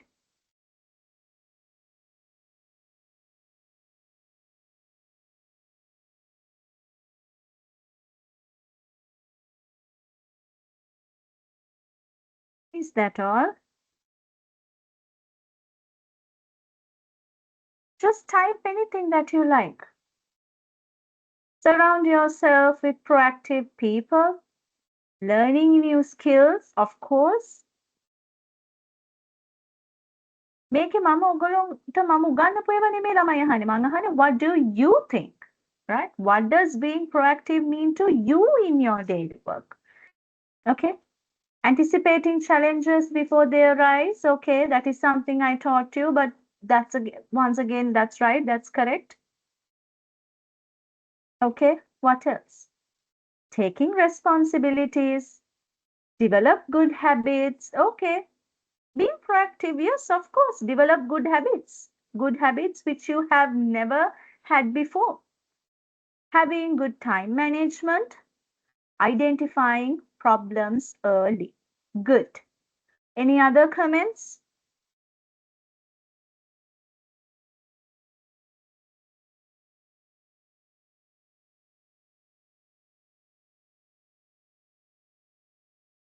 Yes, plan smarter every day, right? Improve your planning. Self motivation, yes. Being active, organizing work before you go to bed, organizing next day's work before you go to bed, that's correct. Having good time management. Great. There you go. Stay curious and ask questions, of course. For you, being proactive could be that, asking questions. Correct. Good. Now, here, you see, students, I cannot say that the things that are given here are wrong. They are not wrong. Active in achieving goals, yes, they are not wrong. Similarly, when you write answers at the examination, you have to bring some of the content that I have taught you. But at the same time, you can add yours as well. We give marks for originality, that is for what I have taught, but also we give marks for critical thinking, for the details that you have added to the answer. ඒ දෙකම තියෙන්න ඕනේ. That is why I wanted to see how you are responding to these questions. Critical thinking is very important, right? Next question. You notice a problem at work, but it's not your responsibility. What would you do? Hmm? I'm giving you a real life situation. How would you respond to a situation like this? You notice a problem at work, but it's not your responsibility. As a proactive and independent person, how would you respond to this?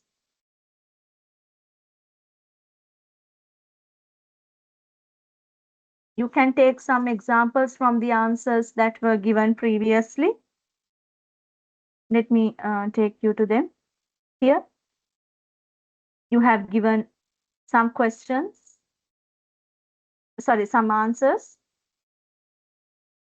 Think and tell me the answer for this one.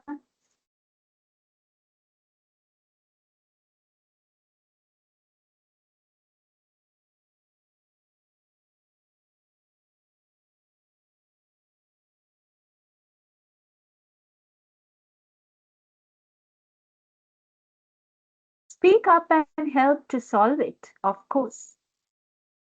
Although it's not your responsibility, but being a proactive person, you should help to solve it, isn't it? Are you going to turn a blind eye and then neglect it? No. Speak up and help to solve it. Good. Another answer?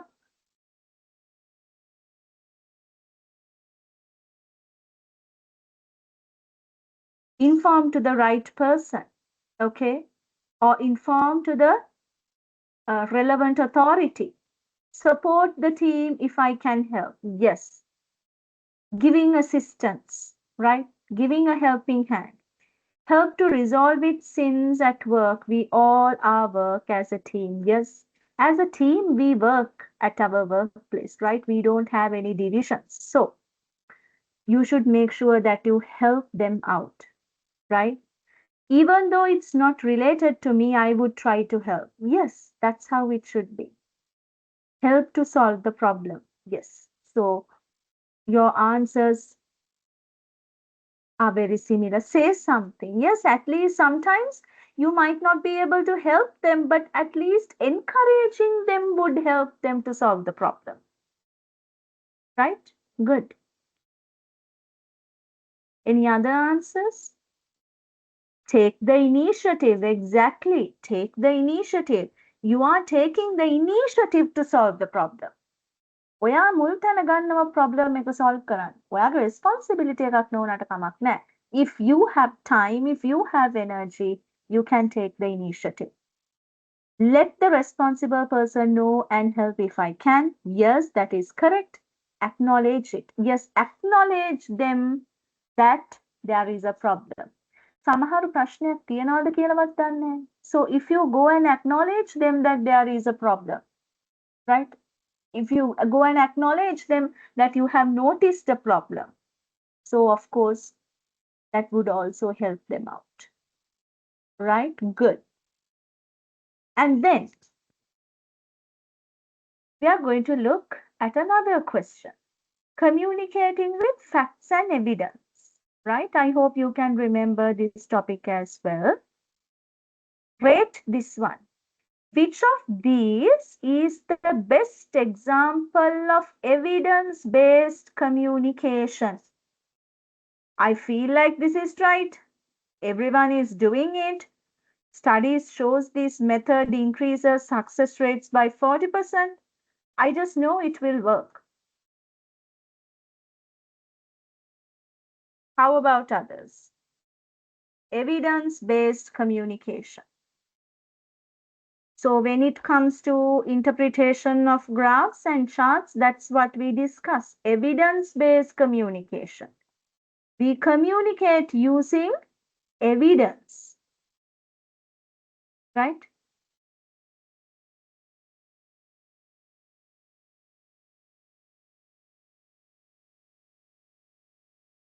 So you give the same answer, all of you. You are in the same boat.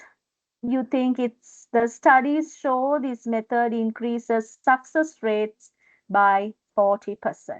Right, that's correct. Evidence-based communication, right? So that's what we did in our previous lesson as well.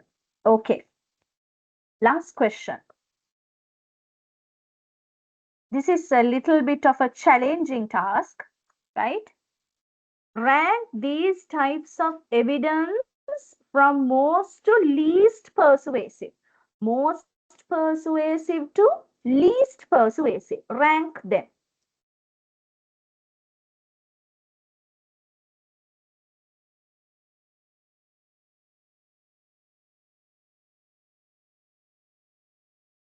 How can you rank? Personal experience, peer review research, expert opinion, social media trends, company policies. First one is what? You have to tap or drop the option for the first one. And then second one, you have to drop the option in the blank given.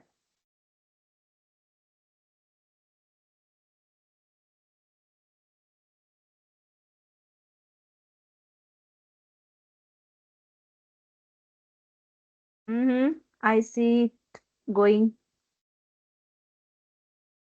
here and there. We'll see. So, first one, you say peer-reviewed research. Okay. Second one, expert opinion. Okay. Third one, personal experience. And then company policies, social media trends. Students, first two is correct, right? First two are correct. Peer review research and then the expert opinion. Do you think company policies come fourth and personal experience come third? No. No, ma'am. It should be company policies third and then fourth is personal experience. Do you understand? Okay. Why? Because company policies may sometimes based on evidence, right? Companies may initiate policies based on evidence. That can happen. But personal experience, most of the time, it's not, I mean, evidence, there is a biasness, right? Very biased when it comes to personal experience. සමහර විට අපි හිතමු අපි දැක්කේ යම් කිසි පොඩි සිදුවීමක්. නමුත් අපේ අපි බයර්ස් හින්දා අපි ඒක ටිකක් වැඩිපුරත් අතිනුත් දාලා කියන. Do you get my point? So personal experience is fourth and social media trends is fifth. That's correct. Let me see whether we have. No, that's all right. Now we are going to the next presentation.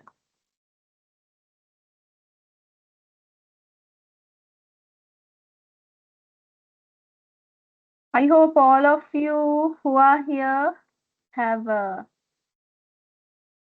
scanned the QR code, right? So the next session that we have to do today is performing work under challenges, right? So we will look into this as well. This is not a very lengthy lesson, but students, a very interesting lesson, right? Performing work under challenges.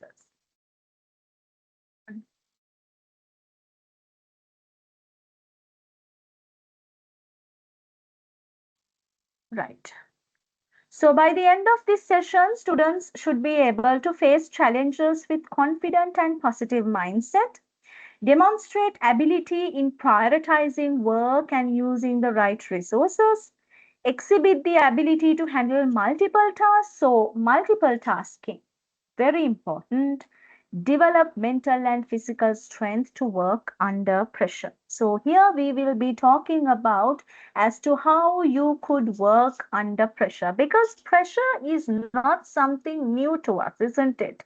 Now, you as students, while learning, you may be engaging in different kinds of job roles, right? You may have family issues, you may have financial issues, so many problems all of us go through, right? All of us go through many issues in our everyday life.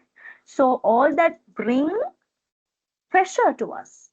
But we can't stop our work due to pressure. So we will see how we could work under pressure, right?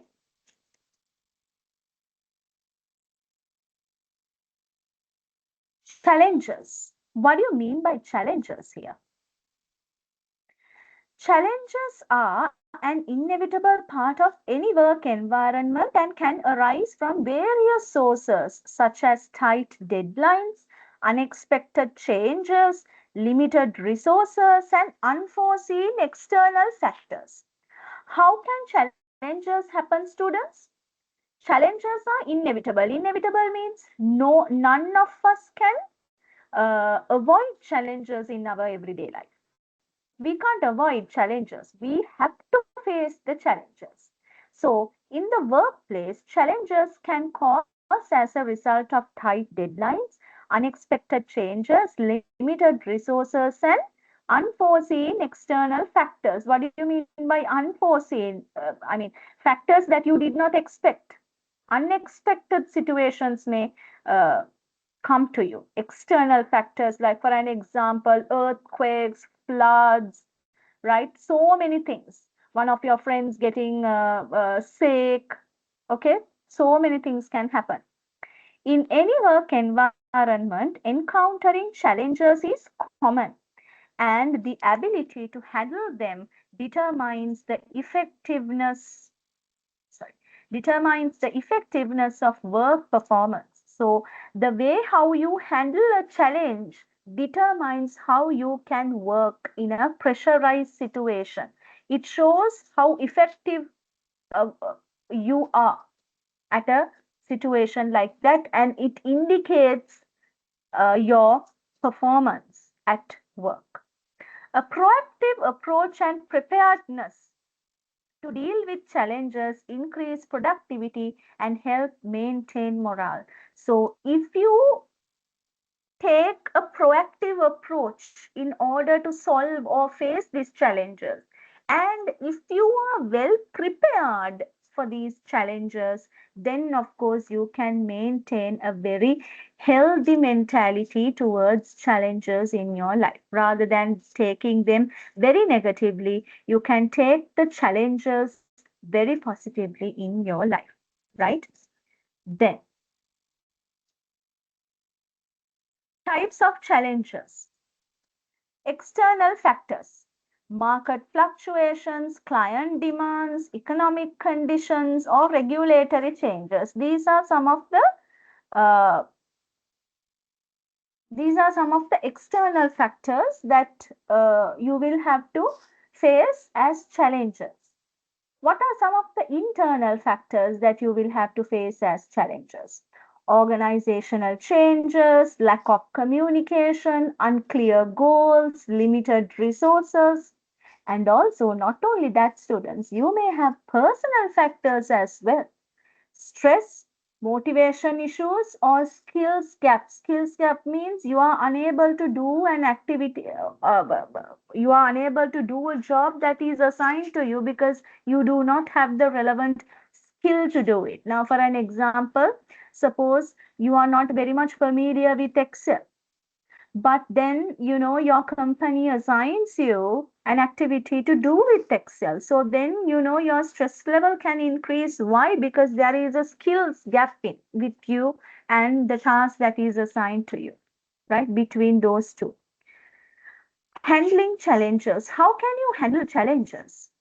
Early identification. First and foremost, if you are a person who can identify this type of challenges may come to you before initiating the task, then of course, when the challenges come to you, you can face them very well.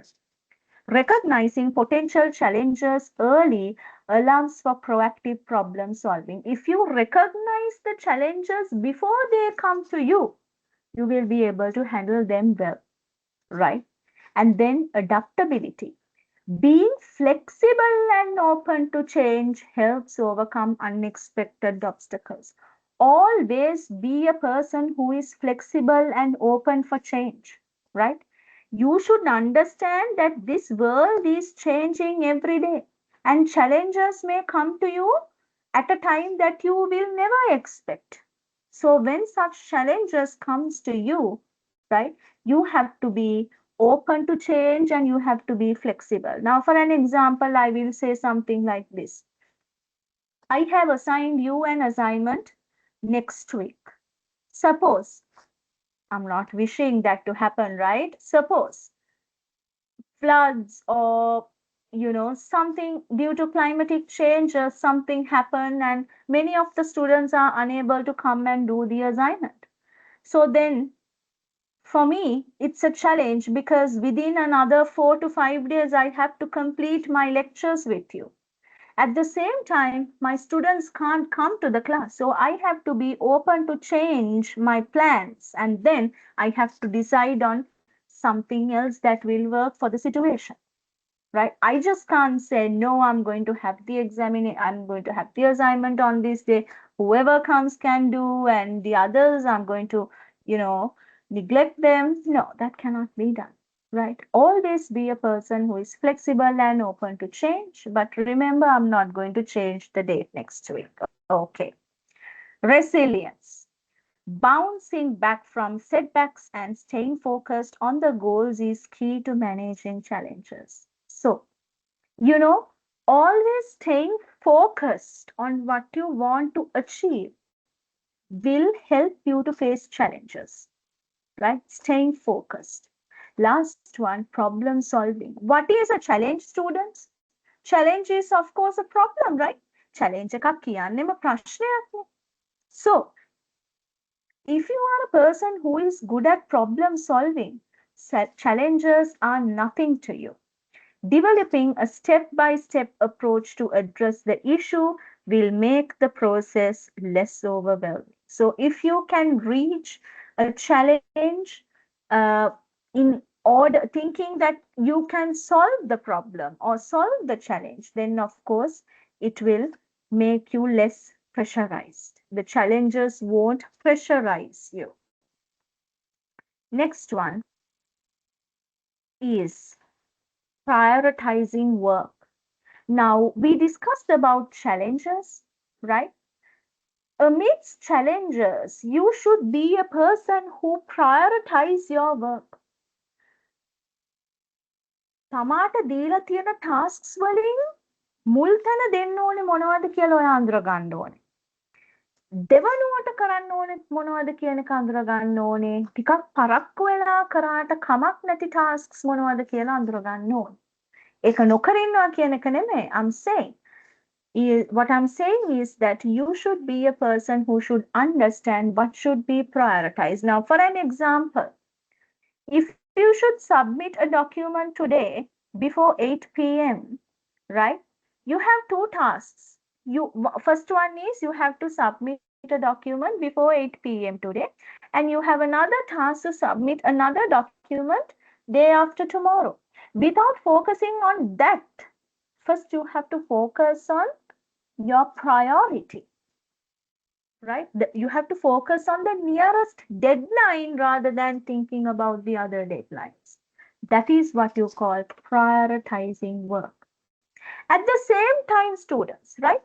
Prioritizing your life, the situations in your life also matters. Sometimes you may have situations where you really want to take a leave, right? A half day leave or full day leave, but then because of the work, you are unable to do that. So that is prioritizing your work. Prioritizing work over your leave. But sometimes, although you have your work to complete, you really need a leave for a personal matter. So then you will have to focus on that matter than the work that you have. So prioritizing work is very important. If you are a person who's able to prioritize work, that will also help to reduce your pressure in everyday life. Prioritizing work is essential for maintaining focus and ensuring that time and resources are allocated to the most critical task. So, prioritizing work means that you are allocating your energy, your time, your resources to the most important tasks. When tasks are properly prioritized, employees can avoid feeling overwhelmed and reduce stress while achieving optimal results. You can achieve optimum results if you are a person who prioritize your work, right? If you pay attention to most critical tasks first. Effective prioritization ensures that the most important objectives are met first, leading to higher efficiency and overall success. So, effective prioritize, if you are a person who effectively prioritize your work, it means that you reach the most important objectives first and keeping the next for the next step, right? Then, steps to prioritize your work. Categorize your tasks. Use the Einshower matrix or similar tools to identify which tasks are urgent versus important. Actually, students, not only that, there are so many applications that you can download and use in order to prioritize your tasks in everyday life, right? In order to categorize your tasks, there are so many applications that will be beneficial for you. So you can use them. Okay, download the application and feed the in details, and then it will categorize the tasks according to the priority. Assess deadlines. Tasks with strict deadlines should be completed first. Remember, first you should focus on the deadlines that are nearest to you and then focus on the other deadlines. Consider the importance of completing tasks first. Emotional success should take precedence. First and foremost, you think, if I delay this task, what will happen? What are the consequences? So, if you do not like those consequences, then of course make sure to prioritize that work, right?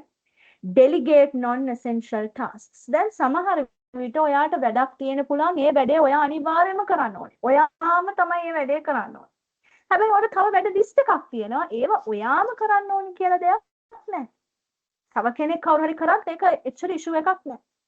So then, what should you do? You have to focus on the work that you must do, and the rest of the work, if you can delegate it to someone else, please make sure to delegate them, right? Delegate means distribute with other people. If they are willing to help you out, give those to them. අර දොඩම් ගෙඩි ටික බදා ගන්නවා වගේ ඔක්කොම බදාගෙන කරන්න යන්න එපා, right? If possible, I'm not asking you to give all your work to others. Don't misunderstand me. If possible, delegate less critical tasks to others to free up time for important work. If you want to free up some time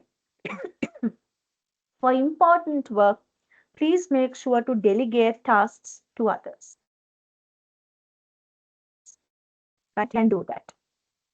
And then, effective prioritization techniques. What are some of the techniques that you can follow? ABC method. What do you mean by ABCD method? ABC method. ABC method means, students, you rank your tasks. For an example, you write the tasks that you have to complete, rank them. A means high priority, B means medium priority, C means low priority. When you write a list and rank them, you understand which tasks should be completed first and which tasks can be reached next. Time blocking. Allocate specific time slots for different tasks to maintain focus. Now, for an example, you may think, okay, during the first half of the day, I'm going to complete these tasks. And during the next half of the day, I'm going to complete this set of tasks. So, time blocking. In the evening, I'm going to complete these tasks. That is how you will block your time or set the time for the tasks. Daily planning. Daily planning is very important. I tell all my students to plan their day every day, at least at least while you are traveling to work. Try to plan your day so that you know, okay, these tasks must be completed within the day, and you know how to block your time. නැත්තම් අපි හිතන වෙලාවට වැඩ කරනවා නම් මොකද වෙන්නේ? අපිට සමහර විට අපේ වැඩ අමතක වෙන්න පුළුවන්. අපි වෙලාව වෙන් කරලා නැහැ මොනවද කරන්න කියලා ඔක්කොම is in a mess. But if you plan the tasks that you have to do within the day, you know what tasks to be completed.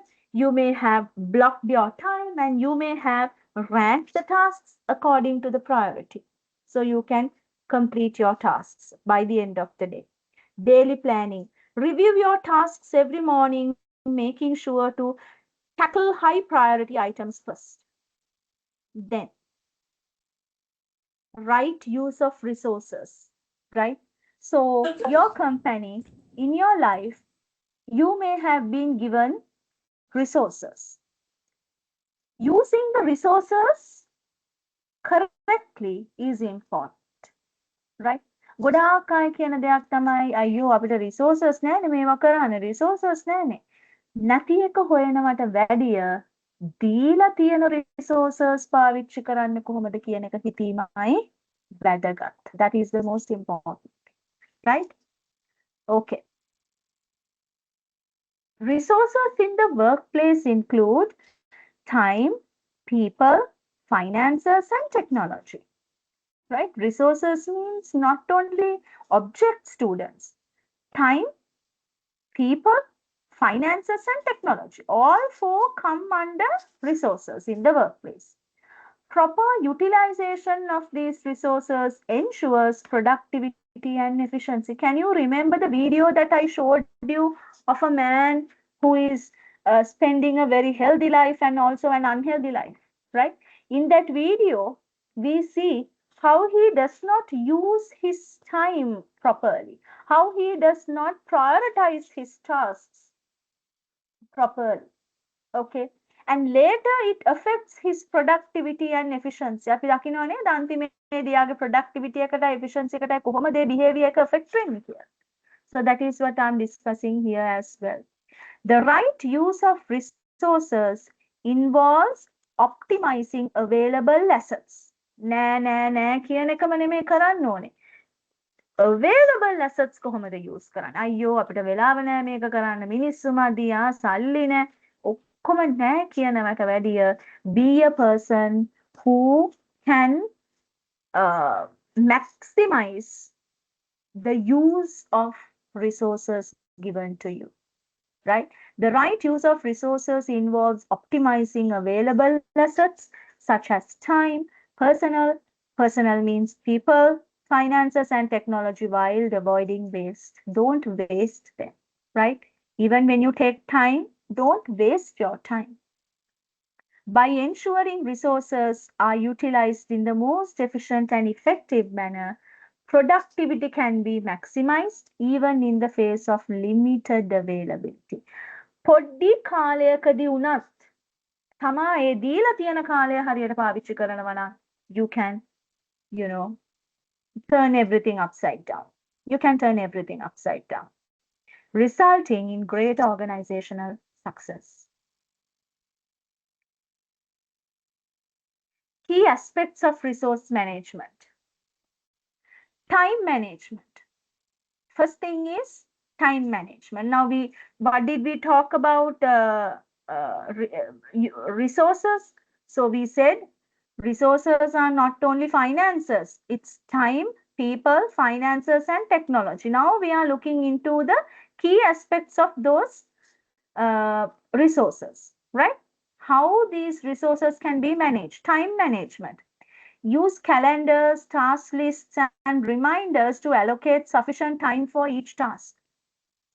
Avoid overloading yourself by realistically assessing how much time each task will require, right?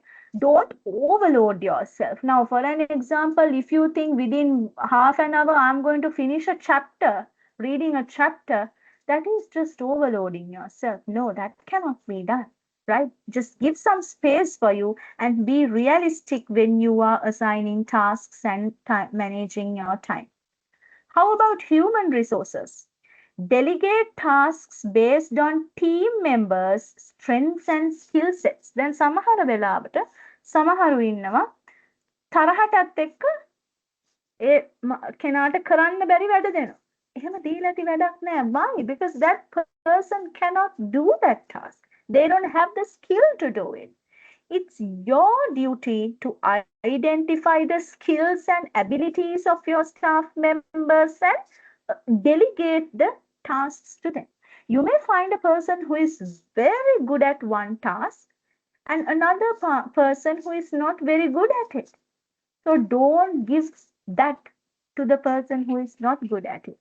Delegate the task to a person who has the strength and skill to do the assigned task. නැත්තම් මොකද වෙන්නේ? Double the work. When he or she does not do the work, another person will have to do it again. Double the work. So rather than making double the work, please make sure that you complete it in one time. Foster a culture of collaboration to ensure resources are maximized, right? So always make sure that you create a culture to use the given resources to the maximum, right? And then financial resources. Create a budget for projects and stick to it. Avoid overspending by tracking expenses closely. Technology. Leverage digital tools to automate repetitive tasks and improve work efficiency. So, if you are engaging in repetitive tasks, try to replace it with some digital tools or technology so that you don't have to engage with that, right? You can have a personal assistant in the sense you can have a software automated personal assistant, right? So that they will provide answers on behalf of you, repetitive questions. Example, project management software, communication tools. And then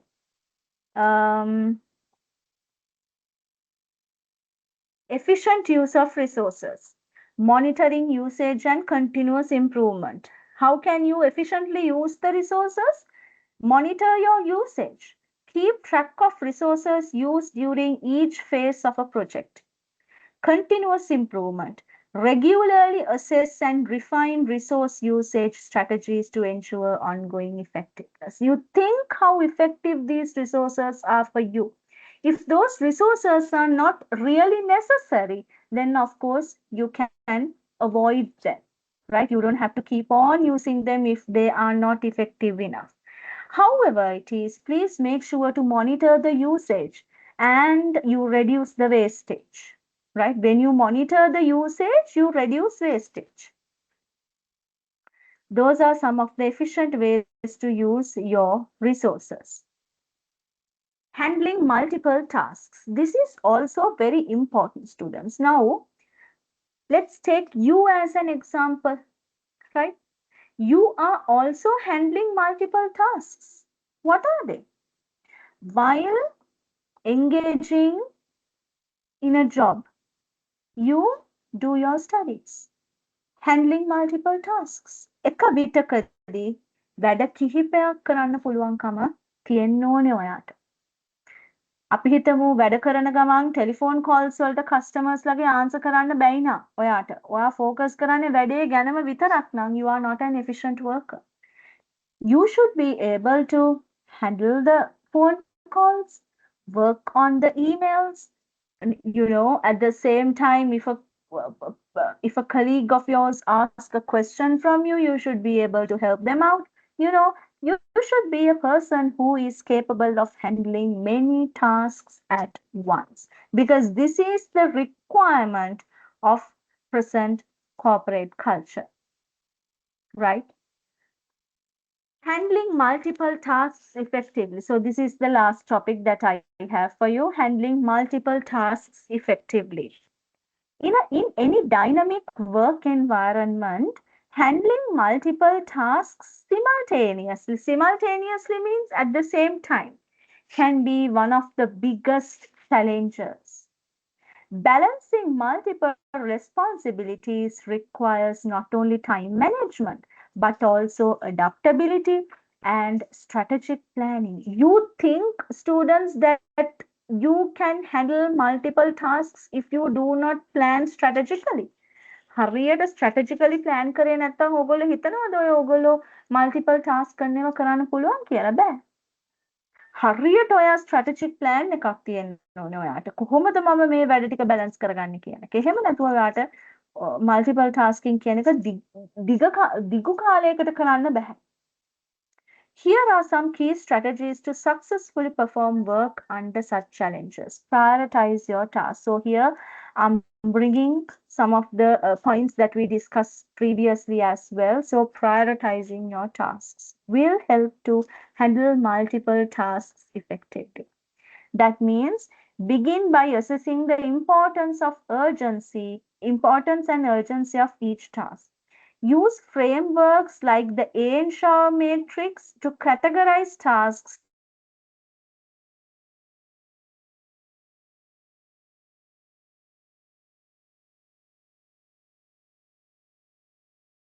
that are whether they are urgent, important, or you can use ABC method, important, not urgent, etc. Focus on what adds the most value and deadlines to avoid feeling overwhelmed. So focus on the most important or the urgent tasks first. Break tasks into smaller steps. ලොකු task එකේ big picture එක ගැන හිතනවට වැඩිය, right? ඒ big picture එකට යන steps ටික පොඩියට හිතන්න. Steps ටික පොඩියට හිතන්න. Large tasks can be daunting. Now, for an example, suppose you are organizing a conference, right? Let's take organizing a conference for university students from SAP campus. Rather than thinking of organizing the conference and conducting the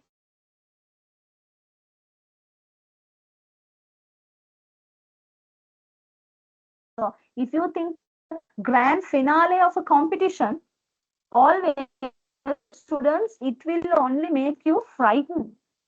But if you think of the steps to that grand finale, it won't make you frightened, right?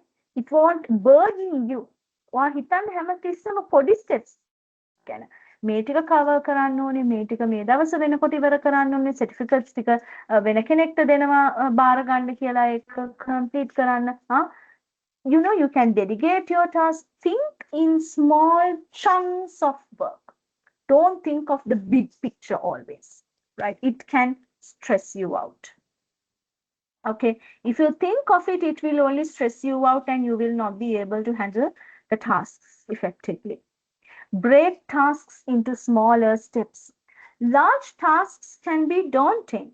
Break them down into manageable chunks. This creates clear milestones and allows you to make progress incrementally. Step by step, you can reach the big picture rather than thinking of reaching the big picture at once. Okay, and then time blocking. Allocate specific blocks of time to each task or set of tasks. Now, for an example, you may think, okay, tomorrow in the morning, I'm going to complete these tasks, right? This helps in reducing distractions and ensures focused attention on one task at a time. So you can focus on one task at a time, even when you have long lists of responsibilities. Time blocking, by time blocking, what do, students? You pay attention to one activity at one time.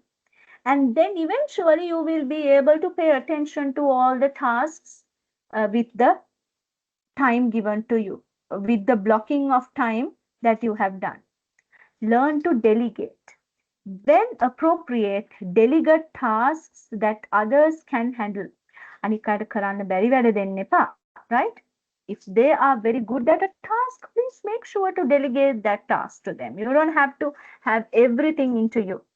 Delegating not only reduces your workload, but also fosters teamwork and ensures the overall success of the project. Use technology and tools. Leverage productivity tools like task management software, calendars, and communication platforms. Those tools streamline task management, track progress, and reduce the likelihood of overlooking important details. So, if you use technology, it will help to minimize the stress levels and you will be able to handle multiple tasks simultaneously. Okay, so what did we discuss here? when it comes to handling multiple tasks effectively. We discuss how to prioritize your tasks and then how to break tasks into smaller steps, time blocking, learn to delegate your work, use technology and tools. Stay organized. That is also another important way of uh, uh, handling tasks effectively. A cluttered workspace and chaotic schedule can increase stress. Keep your environment and digital tools organized. ඇයි ඔය අපි ISO කියයි 5S කියයි මේවා follow කරන්නේ ඇයි companies වල? In order to keep everything organized. When you are organized and when your team is organized, it's very easy to handle multiple tasks at once or simultaneously, right? So keep your environment and digital tools organized and make it a habit to review and update task lists regularly. So when a new file gets added to your folder, make sure to update the list. Likewise, you have to do them. Practice self care. Performing work under pressure can be draining. ඔය කොහොම කිව්වත් ළමයි pressure එක යටතේ වැඩ කරනවා කියන එක ඇත්තටම it's very consuming, right? It stresses us. අනිවාර්යෙන්ම අපිට stress කියන එක අනිවාර්යෙන්ම දැනෙනවනේ. ඒක නොදැනී අපිට දෙයක් කරන්න බෑනේ. It can be draining, right? Sometimes you may feel exhausted. Take regular breaks, maintain a healthy work life balance, and get enough rest to recharge both physically and mentally. Go on a date with your friends, right? Go for a coffee, just go for a lunch, okay? You can just go for a walk. Likewise, just take a break or else sleep well. Take about 10 hours sleep, right? To rest and recharge yourself both physically and mentally, right? You can meditate, listen to a healing song, a beautiful song that relaxes you, okay? Stay positive and resilient. This is also very important. Staying positive, having a positive mindset is essential when handling multiple tasks. View challenges as opportunities for growth and maintain resilience when things don't go as planned. So, always look at challenges as opportunities. ගොඩක් අය challenge එකක් කියපු ගමන් අපෝ හරිම කරදරයක්. නෑ, එහෙම හිතන්න එපා. Right? Don't have that mentality. When a challenge comes to you, take it as a blessing in disguise. Blessing in disguise කියන්නේ මොකක්ද? ඒ challenge එක ඔයාට blessing එකක් කියලා හිතන්න මේ වෙන විදිහකින් ආපු යම් කිසි දෙයකට හොඳක් වුණා කියලා හිතන්න challenge එකක් ඔයාට ජීවිතේ ආවා. Right? මොන පැත්තකින් හරි මොකක් හරි හොඳක් වුණා කියලා හිතන්න. Okay? View challenges as opportunities for growth and maintain resilience when things don't go as planned. Remember, students, how much ever we plan, more than the things go as planned, there is a high tendency of things going out of our plans. හැමතිස්සෙම plans වලට වැඩ වෙනවට වැඩිය out of the plan තමයි හැමතිස්සෙම දේවල් වෙන්නේ. ඉතින් be a person who is open for such situations, right? Don't take them as challenges really. Take them as opportunities for you to improve, and this will help you to reduce your stress and work effectively while handling your tasks effectively in your workplace, right? Now here, okay.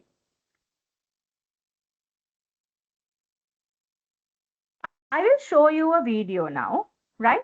I don't want you to talk about it forever. Just give me 4 to 5 lines about the video. Tell me 4 to 5 lines about the video, right? Pay attention to that and I will ask some of you to tell me. You also be ready, right? I don't have to point out and ask you to tell me. But I will give some chances for you to retell the content of the video that is given here. Right. We'll have a look at it.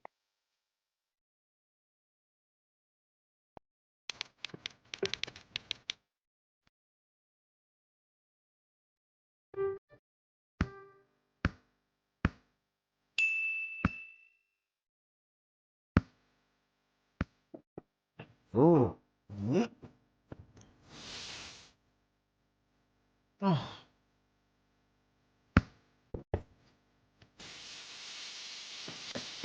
Oh.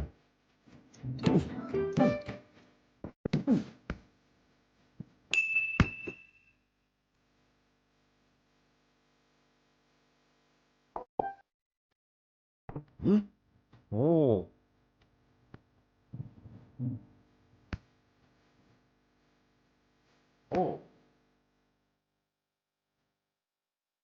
Oh. Oh.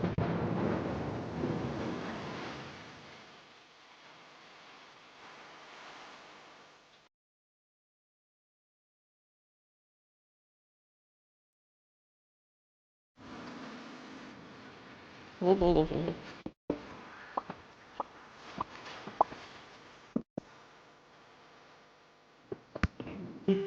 Oh.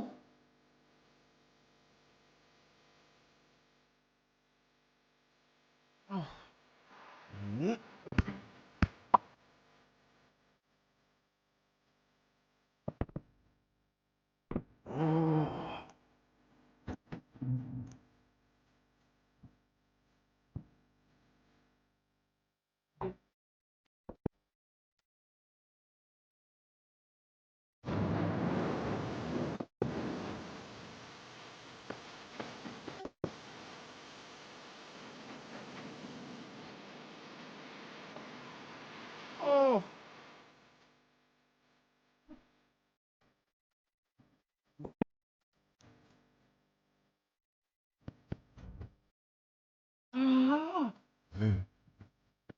Ah.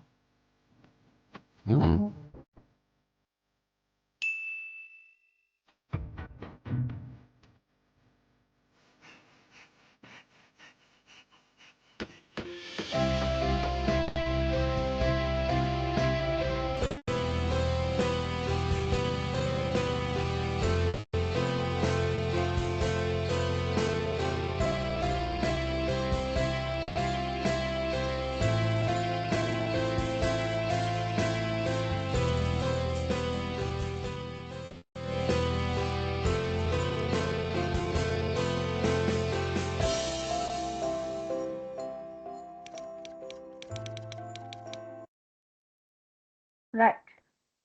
I will show you the video again for the last time. Just using one sentence, tell me what message the video gives you. Right? Okay.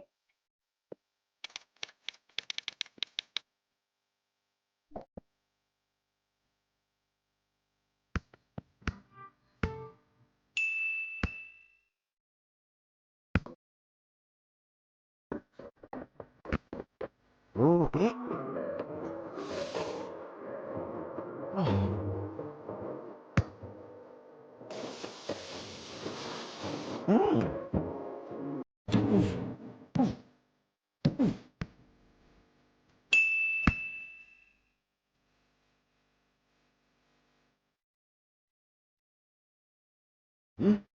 Oh.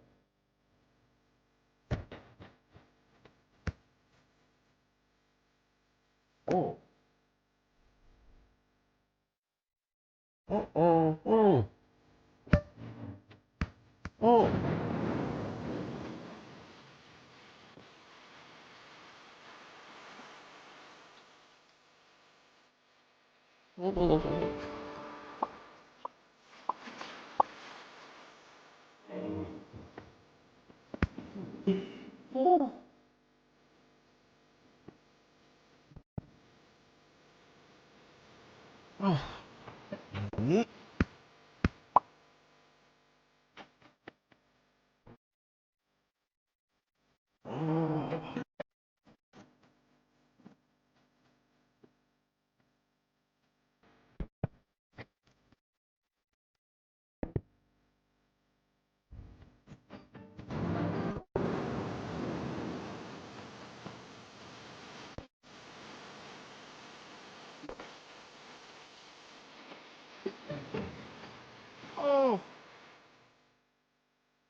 Okay.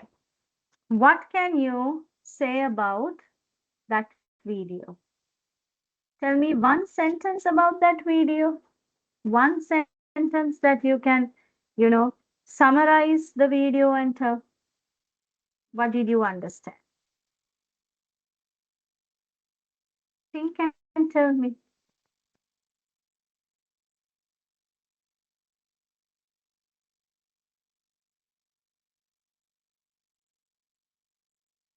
Yeah.